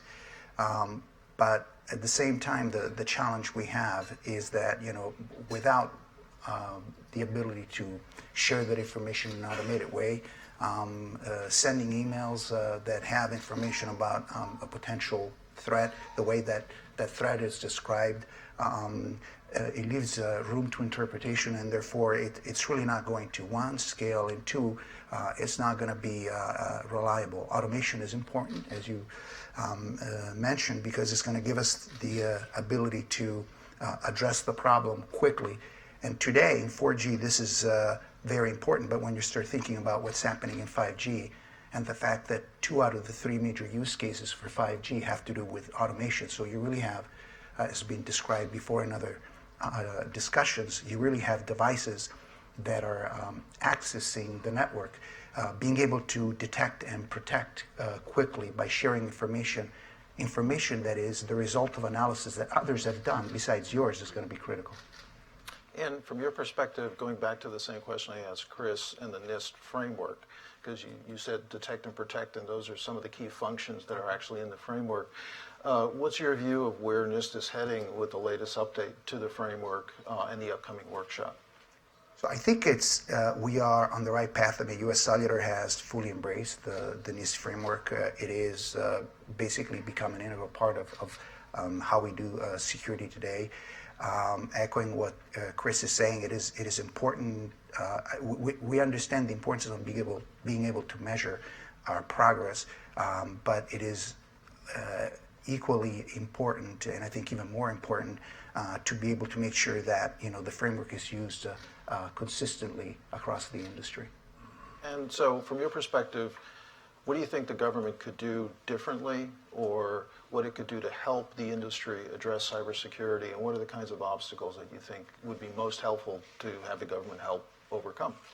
So I think the government could, number one, acknowledge the fact that the NIST framework, there are a lot of frameworks out there, so acknowledging the fact that the NIST framework is an effective tool, and its strength lies in the fact that the NIST framework is a framework of frameworks, which really gives the operator flexibility in how they implement security. Security is not a cookie cutter way of approaching the problem. You really have to be given flexibility. So continuing to encourage its use and help also operators that do not have the resources to be able to support the infrastructure, the cost, and the resource that are needed to put in place a program like that within their organization. And so in the final few minutes that we have of the panel, one of the things I'd like to do is to go down the panel and basically ask the same question and see how you all compare notes, which is, so if you were to look at the future in terms of the next 12 to 24 to 36 months, what are the key threats that you're really concerned about, and what are the kinds of things that, again, government could do to help you address those challenges so that we could address the points that were made in terms of scale, flexibility, innovation? Lee, what do you think? It's hard for me to characterize what the future looks like in terms of threats, but I think in general our thought is that we're going to see more of them. They'll be broader in scope, and they'll be more sophisticated than we've seen in the past. We've seen everything from copper thefts to sophisticated hacking attempts, and I think we're just going to see more and more of that. I think in terms of what's going to be critical to us is the ability to share information with our peer companies in the industry in an automated fashion, accurately, very quickly, so that we can all react to these things, because I think there are cases where and as I say, hackers are becoming more sophisticated. They're trying to stay sometimes below the radar screen, where we may see something in our small network in one of our smaller cells that looks suspicious, and we can share it with the other networks very quickly to see if we're seeing something that's isolated to our network or might be an indicator of something larger. So for me, it's certainly facilitation with government is necessary. It's a facilitation of conversation, but again, resources, big or small, is a challenge to have to go through various compliance items, because that can stifle innovation. And when I think about the things that scare me or that I'm concerned about, it's not only across the network again, but across all of our points of presence, so to speak, and issues that have happened at companies that are not even associated with us. We heard this morning about password changes and the attacks that come and the repeated just attempts and the probes that happen every day, thousands of times a day, just to try to find one vulnerability. And whether it's in the network or within your various other systems, those are the things that we can't anticipate. We have no idea what the next set of threats with. It would be great for our society if all of that energy was put into solving world hunger or improving some kind of other social need. Not going to happen. There are a lot of focus from the actors out there that want to do bad, and we have to be vigilant again. So, Claudio? Yeah, I would like to see the government look at the industry, especially the telecom sector that has been building five nines reliable networks as a partner, and acknowledge the fact that the telecom sector has been at the forefront of innovation in the field of, among other things, security. So I think we need what's coming with 5G. It's going to be challenging, and that strong partnership and flexibility is going to be critical moving forward. Very good. Well, thank you all, gentlemen. And please join me in thanking our panelists for an excellent discussion. And we'll move on to our next question. Thank you.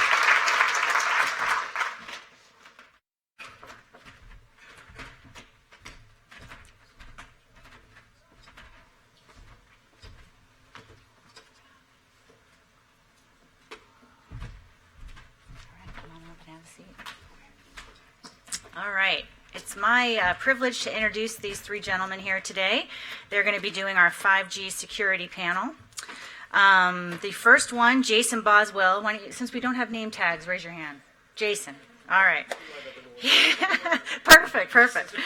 Thank you for that. It's all ordered. He is the head of security, IT, and cloud for Ericsson North America. All these titles are very impressive, by the way. Drew Morin, in the middle there, the director of federal cybersecurity technology and engineering programs for T-Mobile. And finally, Chris White is the head of network algorithms, analytics, control, and security lab for Nokia Bell Labs. Very impressive title. These gentlemen have a wealth of knowledge and experience with cybersecurity and will be sharing various perspectives on security as we move towards a 5G world. So with that, I will hand it off to you three gentlemen.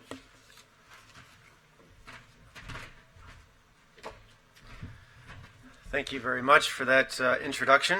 Let's see if I can balance this bottle here without it tipping over on me.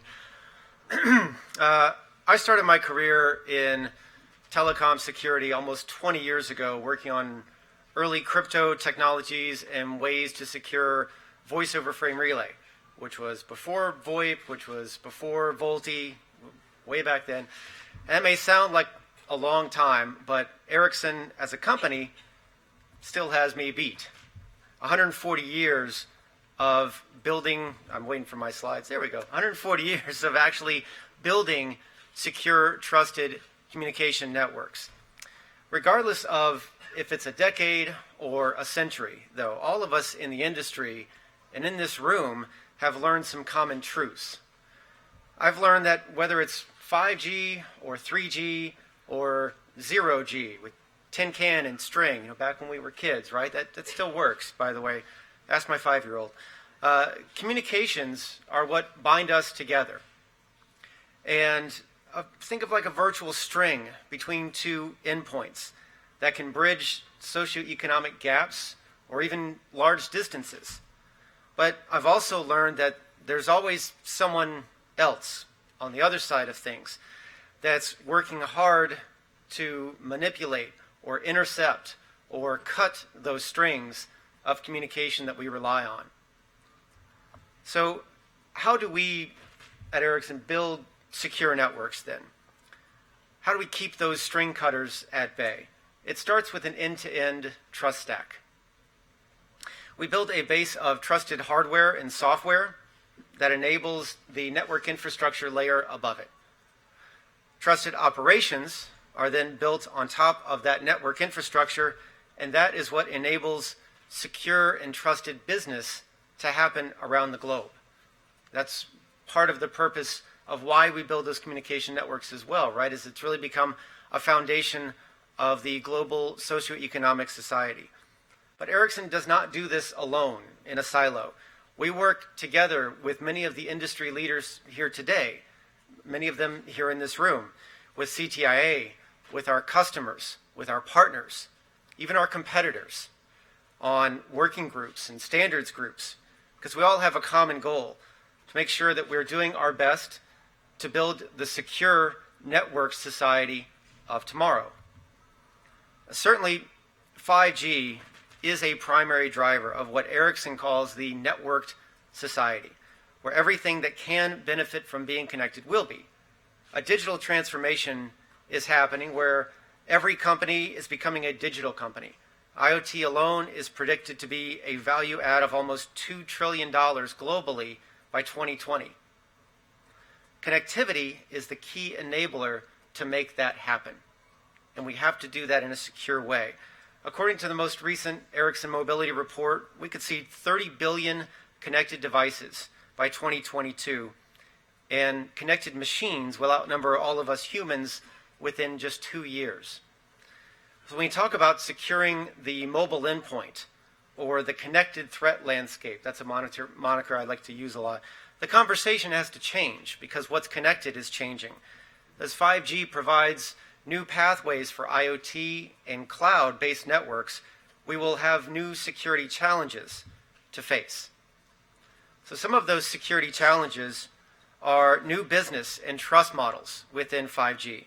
We'll see third-party virtual networks running inside traditional access networks, and that can create a lack of visibility or continuity in security policies if they aren't architected and designed correctly. There will be new actors in the communication chain as cars and people, buildings and infrastructure all become interconnected as trust anchors, or in other cases operate in a trustless architecture where data moves from end to end and only gets validated at the endpoints. Interconnection trust models then must also be enhanced to avoid illegitimate requests and spam and increased abuse. There will be new service delivery models, access and voice calls and IP packet delivery. That has all largely happened governed by the same connection models in the past. But 5G will enable us to move more over-the-top services in place than ever before. So we must be sure that attackers are not exploiting those new channels. The threat landscape itself will continue to evolve. There's an increased attack surface just due to the sheer scale and number of connections. There's an increased value for attackers as network connectivity becomes not just a business enabler, but in some cases a business differentiator. And there can be increased collateral damage as well when those attacks are successful. What we think of as a connected device then also evolves. So we must consider protection from malfunctioning or malicious IoT devices, as 5G enables a new wave of hyperconnectivity and scale. And finally, critical infrastructure. As society becomes more dependent on communication systems, many of us got here today via a series of connected networks that are becoming increasingly more and more IP-connected traffic networks, for instance. So 5G itself becomes a mission-critical technology. And the very benefits that 5G will bring, like lower latency, increased reliability, and speed, also make those endpoints and connected networks more attractive targets for attackers.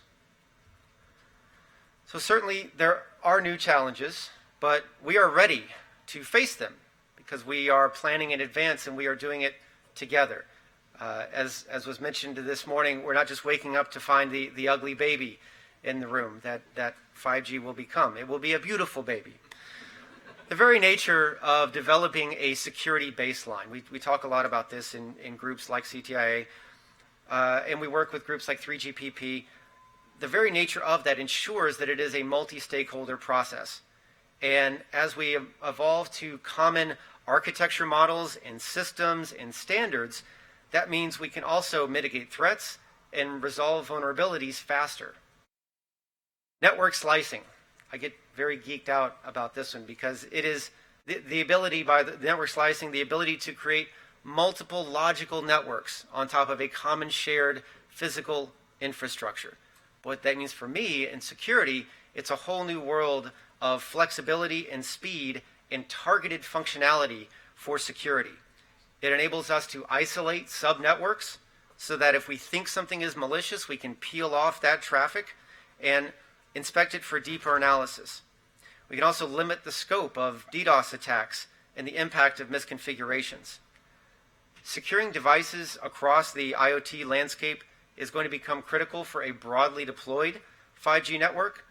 The new trust models that I mentioned before can also be beneficial as they allow hop-by-hop transport security that is authenticated by the core but doesn't have to come all the way back to the core to attach. Of course, 5G brings greater reliability and resilience and the ability to recover faster and in more predictable ways. That's very important for operators.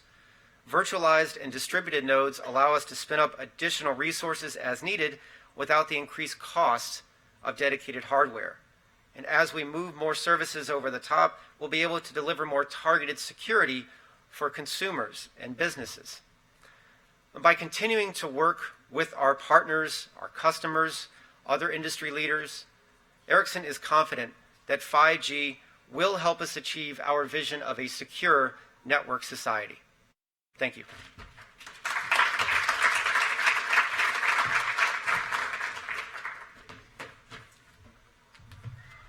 Good morning.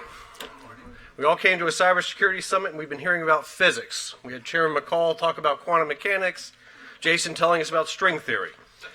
So I'm going to try to bring it back to the networks and cybersecurity that we've been talking about earlier. And I really want to try and phrase something a little bit differently. We were talking about it, just kind of came to me with Jason talking about the network hardware. We've heard about the software and all that. I want to talk about humanware, okay? We're going to talk a little bit about what's happening in the 5G and where that leads us. How's this thing? Is it green? Yeah, the green one. Sure, take the green one. Anyway, okay, so 5G, we've heard a lot of statistics already about the growth that it's going to drive, that it's going to be, we're going to have billions of people who are going to be using these devices. We're going to have 20 billion some odd devices, all these other types of capabilities that 5G is going to bring. Tremendous growth, tremendous growth. The other thing it's going to bring is going to bring tremendous job growth. Accenture did a study that just wrapped up in 2017 here, and you can't see the green very well because it's so tiny. That's the jobs being created that are forecast to be created in the network industry, okay, for deploying and developing and running 5G. The blue is what's happening outside of our industry that's going to be driven by 5G. And this is just the U.S. and showing a couple of different states examples. Basically a 35 to 40 times growth in jobs outside of telecom, okay? Why is this important? This is important because we have to think of cybersecurity a little bit differently. It's not just about IT, about hardware and software. It's about internal control systems, vehicle-to-vehicle systems, industrial control systems. It's a lot of different skills beyond just the basics of understanding ones and zeros and how you protect them, okay? And that's kind of a key challenge, I believe, that we've got as an industry and as a community at large. And that's why what we're doing here in the telecom industry is very important in terms of partnering with our entire ecosystem as well as with government and kind of leading the way to drive capabilities that can be shared across industries. And I'll talk about that in a minute. So it's driving jobs. So what does that mean? That means what's the humanware element? We're looking at basically a gap. Chairman McCall talked about that briefly. He said about the workforce development gap. He talked about the scholarship for service program, excellent program, and what the challenges are that we're dealing with here. Right now, we're in a stage where the human attack surface is the primary attack surface, okay? Basically, we're seeing stats between 75 and 90% of all of the attacks are associated with phishing attacks. Those are the typical way they get in. And granted, as we start getting over more to these IoT and these other 5G type of devices, quite frankly, if I send an email to your refrigerator and it responds, I'd be really shocked. It might happen, we don't know, but what we're seeing is that there's this human element, and so we're talking about hygiene and education of the human element. But the other aspect of the humanware is that we do have a gap of people who are skilled in the art, okay? We have a lot of different challenges that we have to deal with here because the gap is projected to grow, not lessen. With all the work that we're doing as an industry in partnership with our government partners, we are still going to see this gap continue to grow, okay? And why is that? Well, it's a couple different things. One is that kind of, I'll show my age. Okay, yeah, I'm over 50, well over 50. And look back in the days of yore, there was this whole gap in engineering, right? Computer scientists. Back when I graduated school, I was able to get away from the chisel and hammer and was able to actually get into a computer and punch cards and all that. What ended up happening is that because of the newness of the computer sciences programs, there was a lack of actual computer science degree programs that were consistent. So ACM got together, Associated Computing Machinery, got together with IEEE, that's a whole bunch of electrical engineers involved in that, and they defined a curriculum guideline. What is a computer scientist? And then over the years, we've seemed to start to fill in those gaps for computer scientists. Well, we're at the same stage here with cybersecurity. We don't have for the workforce curriculum guidelines that the universities can say that if you graduate with a cybersecurity today, you have this basic core of knowledge that's consistent, whether you're coming out of University of Washington, Carnegie Mellon, NYU, Maryland, it doesn't matter. It's not consistent today, and they're working towards that. Also, the skill level for cybersecurity. You can't take an entry-level person and really get them into a job that's going to impact your position in terms of cybersecurity. And think about all these entry-level, all these jobs are going to be created across multiple industries. There's a specific focus and certain skills you need to have. Quite frankly, protecting against an attack on a router is quite different than protecting against an attack on a centrifuge. Okay? If I'm dealing with certain types of parameters, I need to know what the parameters I have to push to the limit are to be able to affect the change that I'm looking for. That's one of the things that you have to take people with a basic skill once you have those curriculum guidelines, and then you have to do additional education, focused education, to make them able to support your requirements in the cybersecurity domain. The other thing that's finally the challenge that's causing this gap to increase is, quite frankly, if you're a skilled cybersecurity professional with the background, the experience, the knowledge set, all the great things that we want to impart to the next generation, what are you doing? You're working in the field. You're not educating. The reality is it's too tempting, and the companies have such a need, they're really pulling people out of the academic institutions. So, how do we address this? There's a couple things that are going on right now, and I was one of the co-chairs of the FCC's working group in CISRIC, and we actually looked at Working Group 7, looked at workforce development, came up with a set of recommendations. Go to the FCC's website, Communications Security Reliability Interoperability Council 5, Working Group 7, yada, yada, yada. Anyway, if you go and look there, the report is actually published, and it has some recommendations that industry with government made.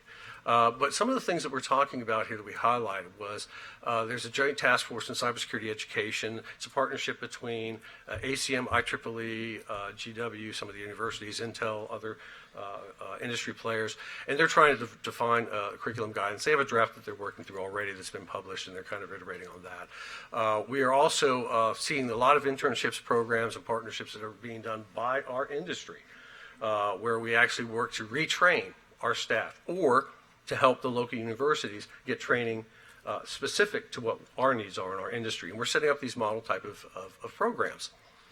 Then this cybersecurity workforce development framework, wonderful. It gave us a lexicon so we can all speak in a similar language, similar to the cybersecurity framework. It gives us a common lexicon we can share to describe what do we mean when we say a cybersecurity analyst. Excuse me.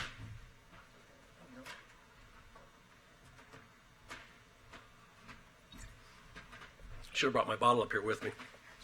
Okay, and finally, communications industry, government partnership. I already mentioned this, the FCC Cybersecurity Working Group. So we've got curricular guidance we're working. We have common lexicon that we're working towards. We have different programs that we as an industry are working with local universities to address.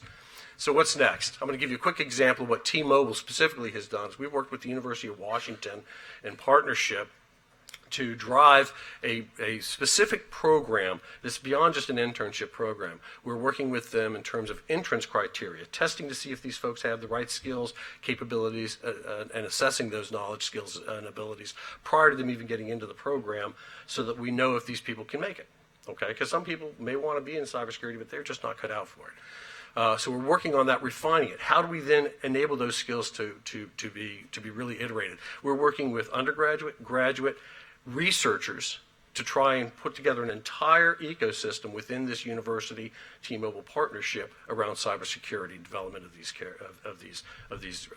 humanware resources. Success rate, we've placed 90% of the people in this program into full-time positions at T-Mobile. That's a tremendous success rate for any type of program that's dealing with an internship type of capability. Now, what we're also doing, though, is this is a sharing event. We are actually working with the University of Washington, and we are now reaching out to other critical infrastructure players in the Washington State area. Can't name them.